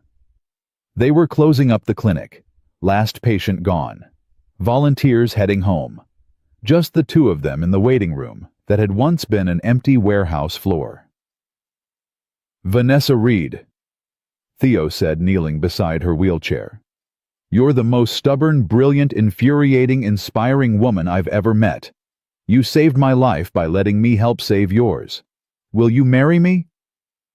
He pulled out a ring. Nothing fancy. Simple silver band with a small diamond. All he could afford. But it was real, and it was offered with a full heart. Vanessa stared at him. At the ring. At the clinic they'd built together. Yes, she whispered. Yes, absolutely yes. He slipped the ring on her finger and kissed her, while Carmen screamed from the back office where she'd apparently been eavesdropping. Finally, Carmen shouted. I thought you were going to wait another year. They got married in December at the Cleveland Avenue Baptist Church with Pastor Raymond officiating. Small ceremony. Just family and the people who'd built the clinic with them. Dr. Patel, Monica and her nurses, James the contractor, David Chen and his uncle Robert, Marcus, Nina, Carmen as maid of honor, Trevor as best man. Vanessa wore a simple white dress. Theo wore the suit he'd gotten married in 25 years ago. They exchanged vows in front of people who knew what it meant to fight for something worth having. I promise to show up, Theo said. Every day, every challenge, every victory. I promise to see you, not your wheelchair, not your limitations, just you. The woman who taught me that courage isn't about not being broken. It's about refusing to let broken be the end of your story. Vanessa's voice shook. I promise to let you love me. To stop trying to carry everything alone. To build a life with you that's bigger than survival. You gave me back my purpose, Theo. I promise to spend the rest of my life showing you what that gift meant. They kissed and everyone cheered, and for the first time in 4 years, Theo felt complete. The reception was at the diner. Trevor had decorated with streamers and balloons. Someone brought a cake. Someone else brought champagne. They ate and danced and celebrated not just a marriage, but a miracle. Because the Vanessa Free Clinic was thriving, treating 1,000 patients a week, saving lives, giving people dignity, proving that compassion could be stronger than poverty, that broken people could build unbreakable things, that love could grow in the ruins if you were brave enough to plant it. And Theo Johnson, widowed father and diner owner, had found his way back to living by helping a paralyzed nurse remember she had wings even though she'd never walk again. The honeymoon lasted exactly 3 days before reality came crashing back in the form of a phone call at 2 a.m. Theo's phone buzzed on the nightstand of the apartment they'd rented together above the diner. Vanessa stirred beside him as he grabbed it, squinting at the screen. Carmen's name flashed urgent and bright. "This better be life or death," Theo mumbled into the phone. "It's worse." Carmen's voice was shaking. "Channel 5 just ran a story about the clinic. They're calling it medical fraud, saying we're scamming donors, saying Vanessa's not a real nurse. Theo, they're destroying us." Theo sat up so fast the room spun. "What?" Vanessa was awake now, her hand on his arm. "What's wrong?" "Turn on Channel 5, Carmen said. "It's bad." Theo found the remote, turned on the TV. The late-night news was running a segment with the headline crawling across the bottom, "Free Clinic Under Investigation for Fraud." A reporter stood outside the warehouse, her expression serious and concerned in that way reporters get when they think they've found a scandal. Sources tell Channel 5 that the Vanessa Free Clinic, which claims to provide free medical care to Cleveland's homeless population, may be operating under false pretenses. Questions have been raised about founder Vanessa Reed's credentials, the clinic's financial practices, and whether donations are being used appropriately. The screen cut to an interview with a man Theo didn't recognize. 50-something suit and tie, the kind of face that looked trustworthy but felt wrong. "I'm Dr. Harold Mitchell, former medical director at Cleveland General," the man said. "I have serious concerns about Ms. Reed's qualifications. She claims to be a nurse, but my sources indicate her license was suspended 3 years ago following her accident. She may be practicing medicine illegally." Vanessa made a sound like she'd been punched. The reporter continued. "The clinic has reportedly received over $500,000 in donations this past year. Where that money is going remains unclear. We reached out to Ms. Reed for comment, but she has not responded." "Because we didn't know there was a story," Vanessa shouted at the TV. The segment ended with the reporter's concerned face and a phone number for viewers to call if they had information about the clinic's operations. Theo muted the TV. His hands were shaking with rage. "That's all lies. Your license wasn't suspended. You've got documentation." "My license was temporarily inactive," Vanessa said quietly. "During my recovery. I had to renew it after the accident. There was a 6-month gap where it wasn't active because I wasn't working. Anyone digging through records could make it look suspicious if they wanted to." "Who's Dr. Harold Mitchell?" "I have no idea. Never heard of him." Theo's phone rang again. Nina this time. "Tell me you saw it," she said without preamble. "We saw it." "Good. Don't talk to any reporters. Don't make any statements. Don't even look at social media. I'm handling this." Nina's voice was pure fury. "Someone's trying to destroy the clinic, and I'm going to find out who and why." "What do we do?" "You keep the clinic running. You document everything. Every patient, every treatment, every dollar spent. I'm filing defamation suits and demanding retractions, but in the meantime, we need to be spotless. Understood." "Understood." Nina hung up. Theo looked at Vanessa. She sat in bed with her arms wrapped around herself, staring at the blank TV screen like it might attack her again. "We'll fix this," Theo said. "How they just told everyone in Cleveland I'm a fraud, that we're stealing donations. Who's going to trust us now? The 5,000 people we've treated. The doctors who volunteer here. The patients who know what we do is real." Theo took her hands. "This is someone trying to shut us down, but they don't get to win." Vanessa's eyes filled with tears. "I've worked so hard to build this, to prove I'm not useless. And now, you're not useless. You're dangerous. You're proving that healthcare doesn't have to bankrupt people. That's threatening to someone. We just need to figure out who." By morning, the story had exploded. Every local news station picked it up. Social media was full of people arguing about the clinic. Some defending it. Many attacking. The phone at the clinic rang nonstop, with reporters demanding comment and angry people calling Vanessa a scammer. When they opened at 7 a.m., only 3 patients showed up. Usually, there were 30 waiting outside. Dr. Patel arrived looking grim. Half my volunteers called this morning. They're scared. Don't want to be associated with something that might be illegal. It's not illegal, Theo said. It's a hit job. I know that. You know that. But fear is louder than truth. Dr. Patel looked at Vanessa. I'm not going anywhere. But we need to prepare for others to leave. By noon, 2 nurses had quit. By 3 p.m. donations stopped completely. The website crashed from traffic, but when they got it back online, the donation page had been flooded with angry messages calling them thieves. Carmen was near tears. Theo, we can't operate without donations. We've got maybe 6 weeks of supplies left. After that, we figure something out, Theo said firmly. We're not closing. But that night alone with Vanessa in their apartment, reality felt heavier. Maybe we should close, Vanessa said quietly. She sat by the window, still in her wheelchair, looking out at Cleveland's dark streets. Just until this blows over, until Nina can fix it. If we close, we prove them right. We look guilty. If we stay open, we drain our money fighting a war we might not win. She turned to look at him. I can't ask you to sacrifice everything again, Theo. You've already given up so much. I gave up nothing. I gained everything. He crossed to her, knelt beside the wheelchair. We don't quit. Marie didn't quit when cancer was killing her. You didn't quit when hospitals told you were worthless. We don't quit now. I'm scared.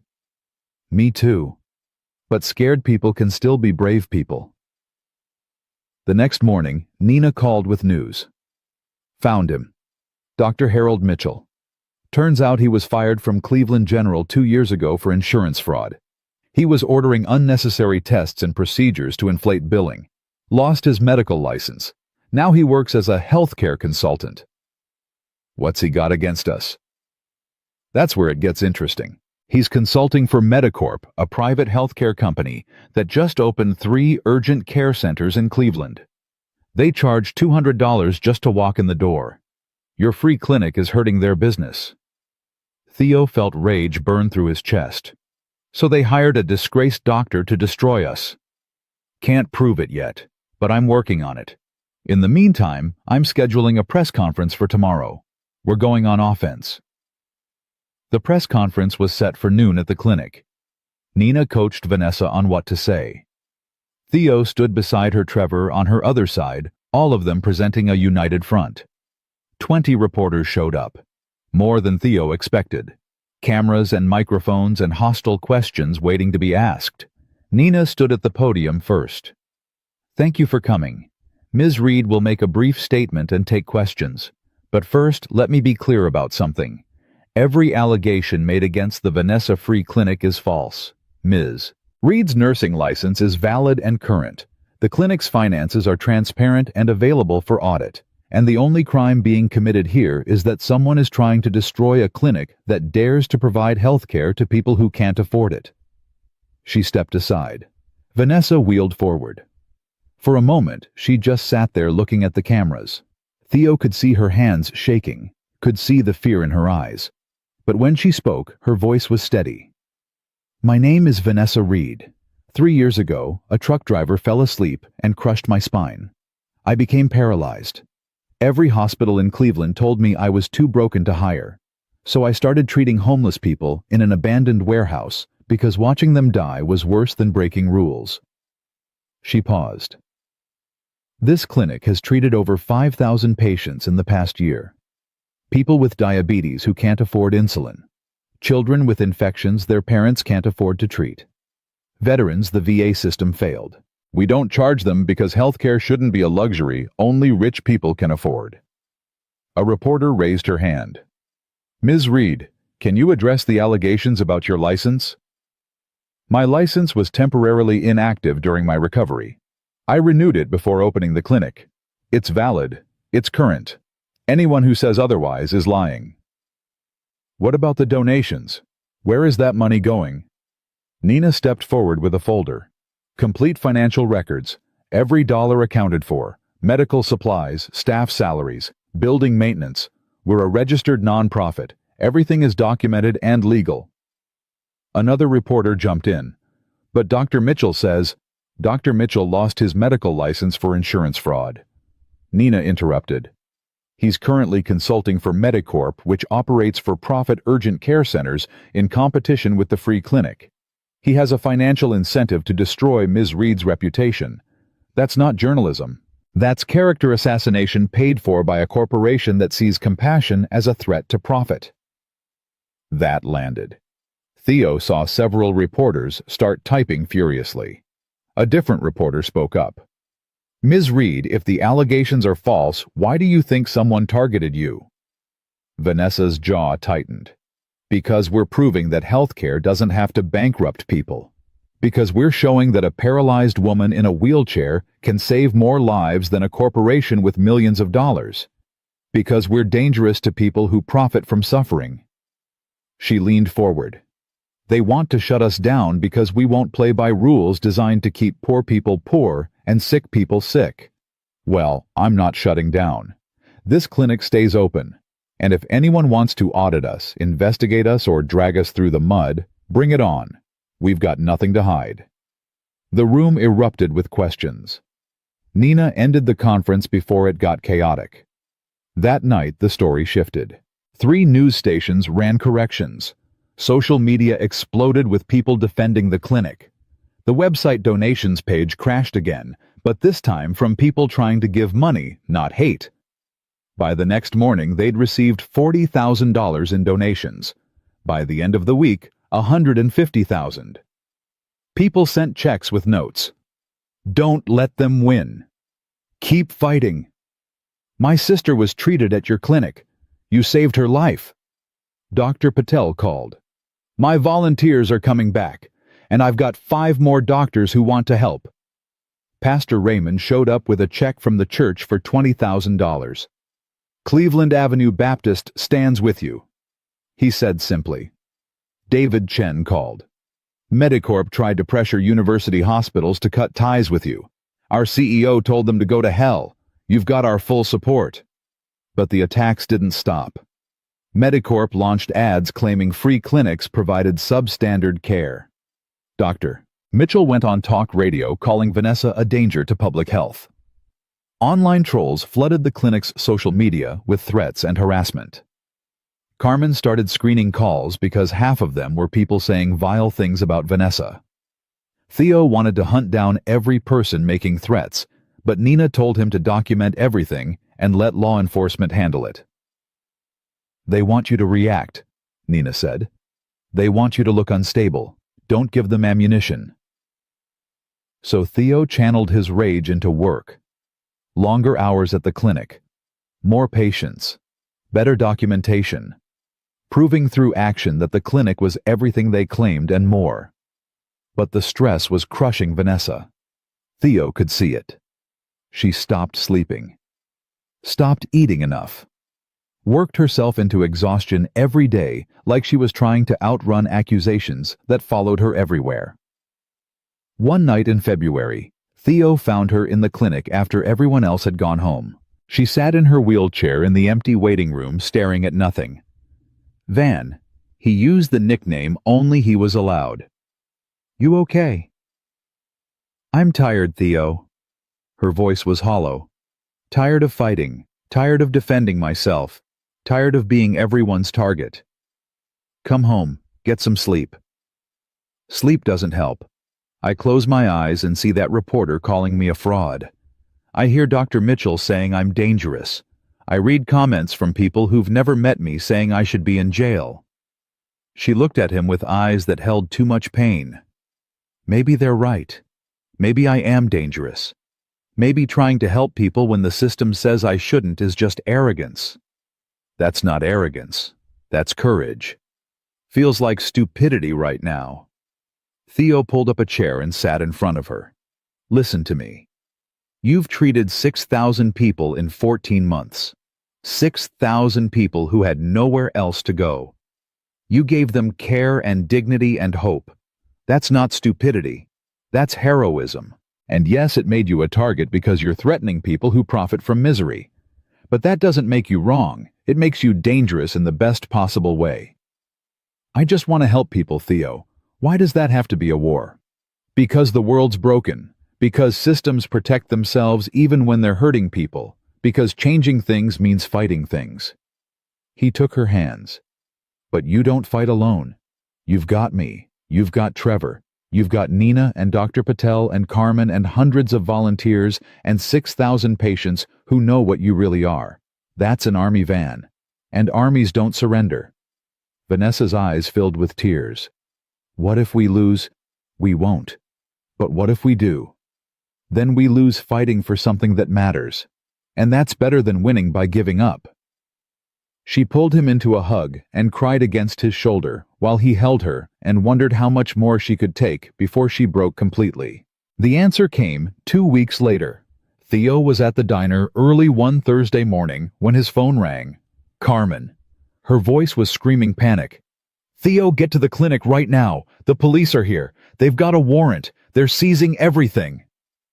Theo ran 6 blocks in work boots and arrived gasping to find 3 police cars outside the clinic.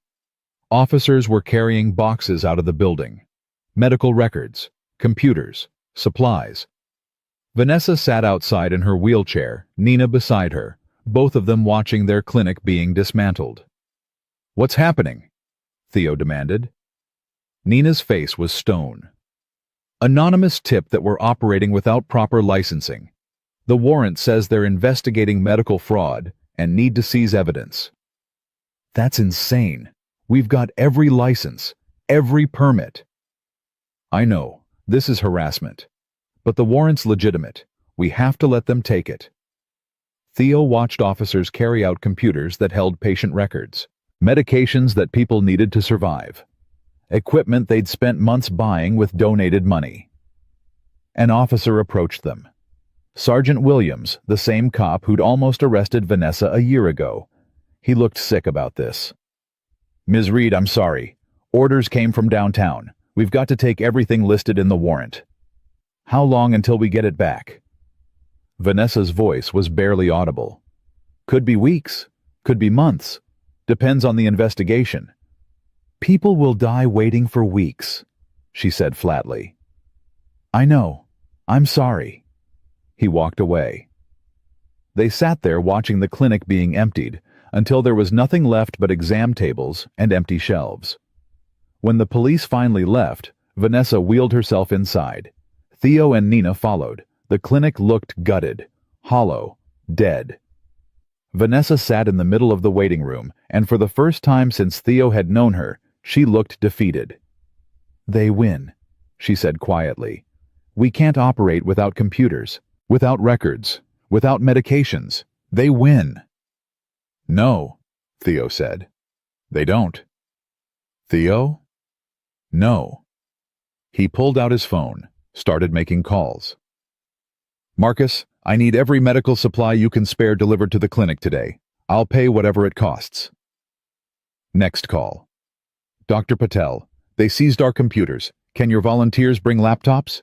We're setting up a new system from scratch. Next call. Pastor Raymond, we need medications, everything. Can your church network help? Vanessa stared at him. Theo, we can't. Yes, we can. They took our equipment. They can't take our mission. We rebuild. Today. Right now. Nina was already on her phone. I'm filing an emergency motion to get the computers back. And I'm calling every reporter who'll listen. This is government harassment and it ends now. Carmen burst through the door with her personal laptop. I backed up all the patient records to cloud storage last month. We've got everything. They took nothing that matters. By noon, volunteers started arriving. Dr. Patel with 6 laptops and 3 other doctors. Monica with nursing supplies she'd bought with her own money. Marcus with his truck full of medications he'd called in favors to get. James the contractor with tools to build new supply shelves. By 3 p.m., the clinic was functional again. Different. Improvised, but alive. By 5 p.m., patients started showing up. They'd heard on the news that the clinic was raided. Came to see if it was still open.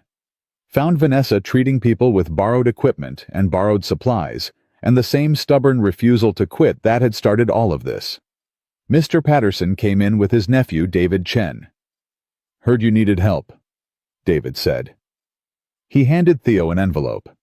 $200,000. From university hospitals administrators who are sick of watching corporations destroy good medicine. Theo stared at the check. "David, use it to fight back. Use it to buy new equipment. Use it to prove that compassion is stronger than greed." That night, exhausted and overwhelmed, Theo and Vanessa sat in their apartment above the diner. "I don't know how much more of this I can take," Vanessa admitted. "You can take exactly as much as you need to," Theo said. "Because you're the strongest person I know, and because quitting isn't in your vocabulary." "Maybe it should be. But it's not." He pulled her close. "We're winning, Van. They're attacking us because we're winning, because we're proving that the system they built to profit from suffering is breakable. They're scared of us. That's why they're fighting so hard. Scared of a paralyzed woman in a wheelchair. Terrified of a paralyzed woman who won't stop saving lives no matter what they do to her." Vanessa rested her head against his chest. "I love you, Theodore Johnson." "I love you too, Vanessa Johnson." They sat there holding each other while Cleveland moved around them, two people fighting a war they couldn't afford to lose because too many lives depended on them refusing to surrender. The investigation would take 3 months. 3 months of operating with borrowed equipment and improvised systems. 3 months of attacks and threats and harassment. But the clinic stayed open every single day. Because Vanessa Reed had learned something important. That courage isn't about not being afraid. It's about being terrified and showing up anyway. And she showed up every single day. 3 months felt like 3 years. Every morning, Vanessa wheeled into the clinic wondering if today would be the day the city shut them down permanently. Every night she went home wondering how much longer they could survive on borrowed equipment and sheer stubbornness. The investigation hung over them like a storm that wouldn't break, wouldn't pass, just kept threatening. But the clinic kept running. Treating 700 patients a week now, 800 some weeks. People who'd heard about the raids and attacks and came anyway because they had nowhere else to go. On a Tuesday morning in late April, Nina called with news that made Theo's hands shake. "The investigation's over. They found nothing. Zero evidence of fraud, malpractice, or financial misconduct. The district attorney is closing the case." Theo was at the clinic when he got the call. He looked across the waiting room at Vanessa, who was checking in a patient. Their eyes met. "We won," he asked Nina. "You won. Complete exoneration. And there's more. Remember I said I was digging into Medicorp and Dr. Mitchell?" "Yeah." "I've got emails. Internal communications showing Medicorp paid Mitchell to discredit the clinic. Paid for the fake news story. Paid for the anonymous tip that triggered the police raid. All of it documented." Theo's rage was immediate and hot. "They tried to destroy us deliberately. And now they're going to pay for it. I'm filing a lawsuit this afternoon. Defamation, tortious interference, abuse of process. We're going after them for everything." "How much?" $10 million, and I plan to win." Theo hung up and walked over to Vanessa. She looked up at him, saw his face, and her expression shifted from exhaustion to hope. "Tell me something good," she said. "Investigation's over. They found nothing. We're cleared completely." Vanessa's face crumpled. She covered her mouth with her hands and tears spilled over. The patient she'd been checking, in an elderly woman with arthritis, reached out and squeezed her shoulder. "You deserve that, honey," the woman said. "Everyone knows what you do here is real." Dr. Patel appeared from the exam room. "Did I hear what I think I heard?" "We're cleared," Theo confirmed. The entire waiting room erupted. Patients clapping. Carmen screaming. Monica hugging everyone. Dr. Patel looking like he might cry. But the celebration was short because there were still patients to treat and people to save and work that couldn't wait for feelings to catch up with reality. That afternoon, Channel 5 ran a retraction. The same reporter who'd called the clinic fraudulent now stood outside the warehouse looking uncomfortable. An investigation into the Vanessa Free Clinic has concluded with no evidence of wrongdoing.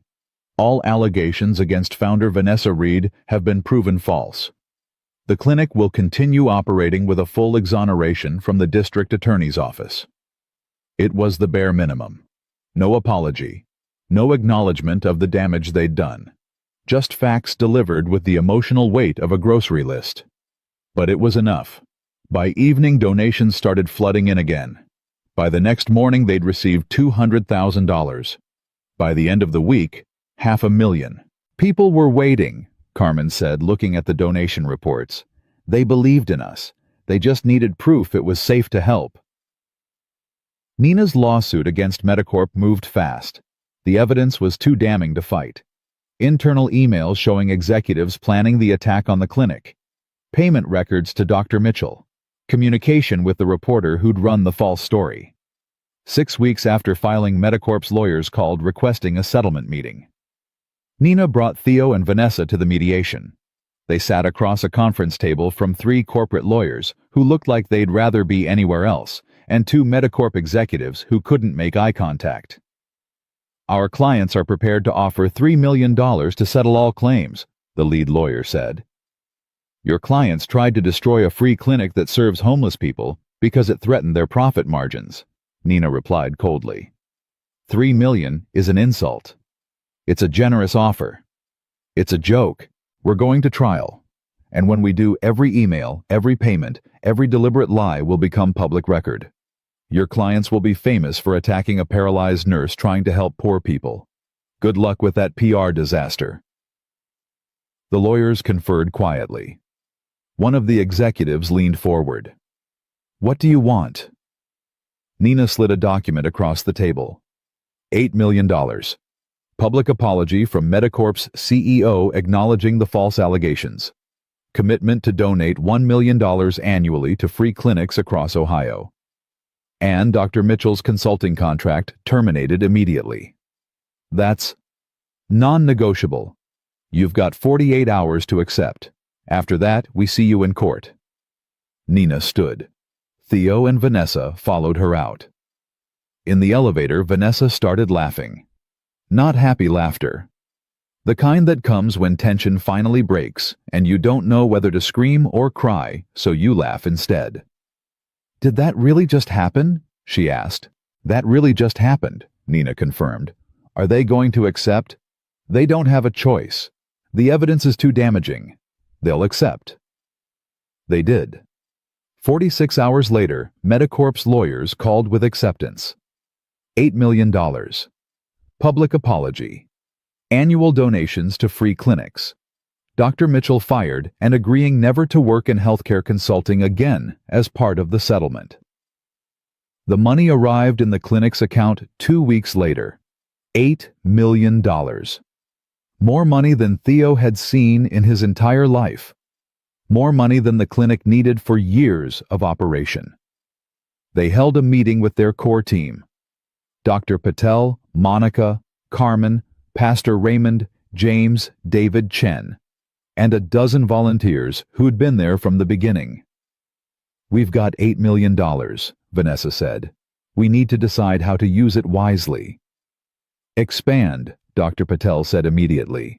One clinic can't serve all of Cleveland's need. We should open 2 more locations, East Side and West Side. Mental health services, Monica added. Half our patients need therapy and counseling. We should hire psychologists. Dental care, someone else suggested. Dental problems become medical problems. We should add a dental clinic. Job training, Pastor Raymond said. Healthcare's important, but people also need jobs. We should partner with employment programs. The ideas came fast. Vanessa wrote everything down, her hand cramping from trying to keep up. That night, she and Theo sat in their apartment going through the list. We could do all of it, Vanessa said quietly. Expand the clinic. Add services. Hire staff. We've got enough money to build something permanent. That scare you? Terrifies me. She looked at him. What if we fail?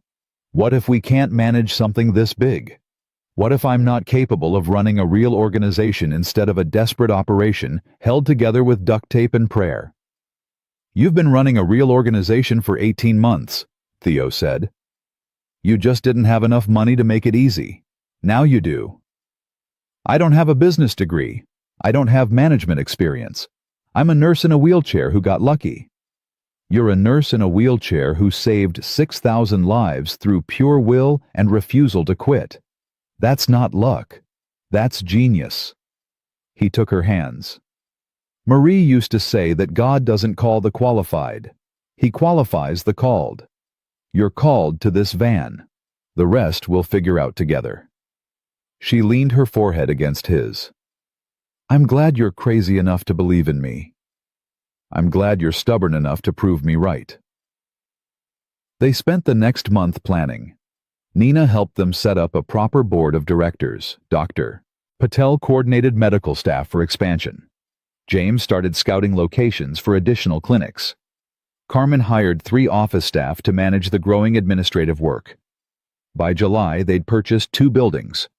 One on the east side near Collinwood, one on the west side near Detroit Shoreway. Both neighborhoods with high poverty rates and limited healthcare access. The renovations took 4 months. James managed both projects, turning abandoned buildings into functioning clinics. They hired 10 doctors, 20 nurses, 5 mental health counselors, 3 dentists, administrative staff, maintenance workers, security. The original warehouse clinic remained the flagship location. But now it had siblings. Now it was part of something bigger. They opened the East Side Clinic in November. 200 people showed up the first day. The West Side Clinic opened in December. 300 people came. By the end of the year, the 3 clinics combined were treating over 2,000 patients a week, providing medical care, dental care, mental health services, prescription assistance, and job training referrals. The local news ran a story. This time it was positive. The reporter interviewed patients who talked about getting diabetes medication that kept them alive. A mother whose child's asthma was finally under control. A veteran who got PTSD counseling after the VA system failed him. And they interviewed Vanessa. Ms. Reed, you've gone from an underground operation in a condemned warehouse to a network of 3 clinics serving thousands. How does that feel? Vanessa looked at the camera. It feels like proof that broken things can be fixed if you refuse to accept broken as permanent. I was paralyzed and told I was worthless. Cleveland's healthcare system was broken and told that's just how things are. We both decided that wasn't acceptable. What's next for the Vanessa Free Clinic? We keep growing, keep serving, keep proving that healthcare is a right, not a luxury. And we keep showing up for people everyone else forgot about. The interview aired on Christmas Eve. By Christmas morning, the clinic had received another $1 million in donations from people across the country who'd seen the story. Theo and Vanessa spent Christmas Day at the flagship clinic, which stayed open because poverty and sickness don't take holidays. They served Christmas dinner to 300 people, ham and mashed potatoes and green beans and pie. Dr. Patel dressed as Santa. Carmen handed out presents donated by local churches. Trevor helped serve food, chatting with patients like they were family. Because they were family. That's what the clinic had become. Not just a medical facility, but a community. A place where people who'd been invisible became seen. Where suffering became survivable. Where hope became real. That evening, after everyone had gone home, Theo found Vanessa sitting in the empty waiting room, where a year and a half ago he'd discovered her secret clinic. You did it, he said, sitting beside her. We did it. No, you did it. I just showed up. You're the one who refused to quit. Vanessa looked around the clinic, at the exam rooms where lives were saved, at the pharmacy where medications were dispensed without bankrupting people, at the walls covered with thank you cards from patients. I keep thinking about that night you followed me here, she said. I was so scared when you found me. Thought you'd turn me in. Thought everything would end. Best night of my life, Theo said. Finding you. Finding this. Finding a reason to be alive again instead of just not dead. I never thanked you properly. For believing in me. For giving up your home. For fighting beside me when things got impossible. You thank me every day by being who you are. She turned to look at him. I love you, Theodore Johnson. You saved my life. You saved mine first.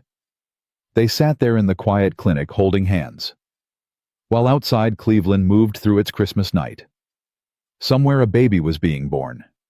Somewhere an old person was dying. Somewhere someone was hurting and scared and alone.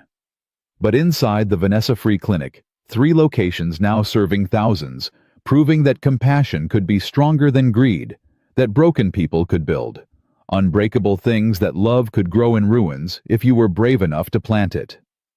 6 months later, the clinic received a call from the Ohio Department of Health. They wanted to use the Vanessa Free Clinic model as a template for expanding healthcare access across the state. Wanted Vanessa to consult on opening 10 more free clinics in cities throughout Ohio. They want you to teach other people how to do what you did, Nina explained. Train them, guide them, help them build their own clinics. Vanessa looked overwhelmed. I don't know if I can. You can, Theo said firmly. You've been doing the impossible for 2 years. This is just more impossible. You're built for it. So Vanessa became a consultant, traveled to Columbus and Cincinnati and Toledo and Akron, taught nurses and doctors and volunteers how to start free clinics, how to fundraise, how to navigate bureaucracy, how to keep going when everyone said it was impossible. By the following year, 12 new free clinics had opened across Ohio using the Vanessa model. By the year after that, 23. The movement spread. Other states started calling. Indiana, Michigan, Pennsylvania, West Virginia, all wanting to learn how a paralyzed nurse in a wheelchair had built a healthcare network that served tens of thousands of people without charging a single dollar. Vanessa trained them all, gave them the blueprint, told them the truth about how hard it would be and how worth it would be, and how they had to refuse to quit, even when quitting looked like the only rational option. And the clinics multiplied. Across the Midwest, then the South, then spreading everywhere. 3 years after Theo had followed Vanessa into that condemned warehouse, the Vanessa Free Clinic model had been replicated in 17 states, serving over 100,000 patients annually, proving that American healthcare didn't have to be a choice between bankruptcy and death. The awards came. National recognition, speaking invitations, media profiles. Vanessa was invited to speak at medical schools and nursing conferences and healthcare policy summits. But she always came back to Cleveland, to the original warehouse clinic where it all started, to the patients who remembered when it was just her and a wheelchair and stolen electricity, and the stubborn refusal to let people die just because they were poor. One Tuesday evening in June, 4 years after that first night, Vanessa and Theo stood on the loading dock behind the warehouse, watching the sun go down over Cleveland. You ever think about that night I followed you here? Theo asked. Every day, Vanessa said. I think about how scared I was, how certain I was that everything would end, how wrong I was about what was ending and what was beginning. What was beginning? Everything that mattered. She looked at him. I thought the accident ended my life. Thought being paralyzed meant being useless. But finding this place, finding these people, finding you, that's when my real life started. The life that mattered. The life that meant something. You changed the world, Van. We changed the world. You and me and Trevor and everyone who showed up when it was hard. That's how worlds change. Not through one hero, through ordinary people who decide extraordinary compassion is worth fighting for. Trevor appeared in the doorway, 17 now, taller than Theo, planning to study nursing in college because he'd grown up watching Vanessa save lives and wanted to do the same. Dad? Mom, you coming? Carmen made her famous lasagna, and she's threatening to eat it all if you don't hurry. Mom. Trevor had started calling Vanessa that 6 months ago. She'd cried the first time, still got teary every time she heard it. "We're coming," Vanessa called back, but she and Theo lingered another moment on the loading dock, holding hands watching Cleveland's sky turn gold and purple and dark. "I miss Marie," Theo said quietly. "Still do, every day. But I think she'd be proud of what we built." "I think she'd be proud of what you became," Vanessa replied. "A man who didn't let grief make him small, who chose love over fear, who showed up every single day even when it was hard. Learned that from you. We learned it from each other." They went inside where Carmen and Dr. Patel and Monica and James and Pastor Raymond and 50 volunteers and staff members were gathering for their monthly family dinner. The tradition Vanessa had started 2 years ago because she said the clinic wasn't just a workplace, it was a family, and families ate together. The warehouse was full of voices and laughter and the smell of Carmen's lasagna and the warmth of people who'd chosen each other, who'd built something impossible together, who'd refused to let brokenness be the end of the story. Mr. Patterson was there 2 years sober now, working as a volunteer coordinator. David Chen came with his wife and kids. Maria, the pregnant woman who'd been their first patient at the new clinic, was there with her healthy 3-year-old daughter. The veteran who'd gotten PTSD counseling. The diabetic who'd gotten insulin. The asthmatic who'd gotten an inhaler. People whose lives had been saved because a paralyzed nurse refused to accept that her accident had made her worthless. Because a widowed diner owner decided showing up for someone else was how he'd save himself. Because ordinary people had chosen to believe that compassion was stronger than greed, and that broken people could build unbreakable things. After dinner, Vanessa stood to make an announcement. The room quieted. 4 years ago, I was living on disability checks in an abandoned warehouse treating people with stolen electricity and donated leftovers. I felt useless. Worthless. Like my life had ended when that truck hit me. She looked around the room at faces she loved. "But you all taught me something important. You taught me that value isn't about what your body can do. It's about what your heart refuses to stop doing. It's about showing up even when you're broken, about building something beautiful from ruins, about loving people so hard that suffering has to surrender." She paused, emotion thick in her voice. "This clinic, these clinics, they're not mine. They're ours. They belong to every volunteer who showed up, every donor who believed, every patient who trusted us, every person who looked at poverty and sickness and said, 'Not on my watch.' We did this together, and we're going to keep doing it together until every person in this country has access to health care without choosing between medicine and rent." The room erupted in applause. Theo stood beside her, his arm around her shoulders, his heart so full it hurt. Because this was what winning looked like. Not wealth or fame or recognition, though those had come. Winning looked like broken people healing each other. Like a paralyzed woman proving that wheelchairs don't stop heroes. Like a grieving widower discovering that love could bloom twice in one lifetime. Like a community deciding that compassion was worth fighting for, even when the fight was hard. That night, after everyone had gone home, Vanessa and Theo walked through the quiet clinic one last time before locking up. "You tired?" Theo asked. "Exhausted," Vanessa admitted. But the good kind of exhausted. The kind that means you spent your day doing something that mattered. They reached the front door. Theo held it open for her wheelchair. Outside, Cleveland stretched dark and vast around them. Somewhere in that darkness, people were hurting. But somewhere in that darkness, there were also 3 clinics with lights that never went out. Places where suffering met compassion, and compassion refused to blink first. "Ready to go home?" Theo asked. "Yeah," Vanessa said. "Let's go home." They drove through Cleveland's streets, past the diner where they'd first met, past the neighborhoods they'd served, past the lives they'd saved until they reached the apartment they'd built together. Small and warm and full of love that had grown from ruins. And as Theo helped Vanessa inside, as they settled into their evening routine worn smooth by 4 years of practice as they prepared for bed, knowing tomorrow would bring new patients and new challenges and new reasons to keep fighting. Vanessa thought about that night in the warehouse when Theo had pushed open the door and discovered her secret. She'd thought it was the end. It had been the beginning. Because sometimes angels do need wings. And sometimes all they need is a wheelchair, a stubborn heart, and one person brave enough to follow them into the dark until together they find the light. The light that never went out. The light that kept burning. The light that proved love could heal more than medicine ever could if you were courageous enough to let it.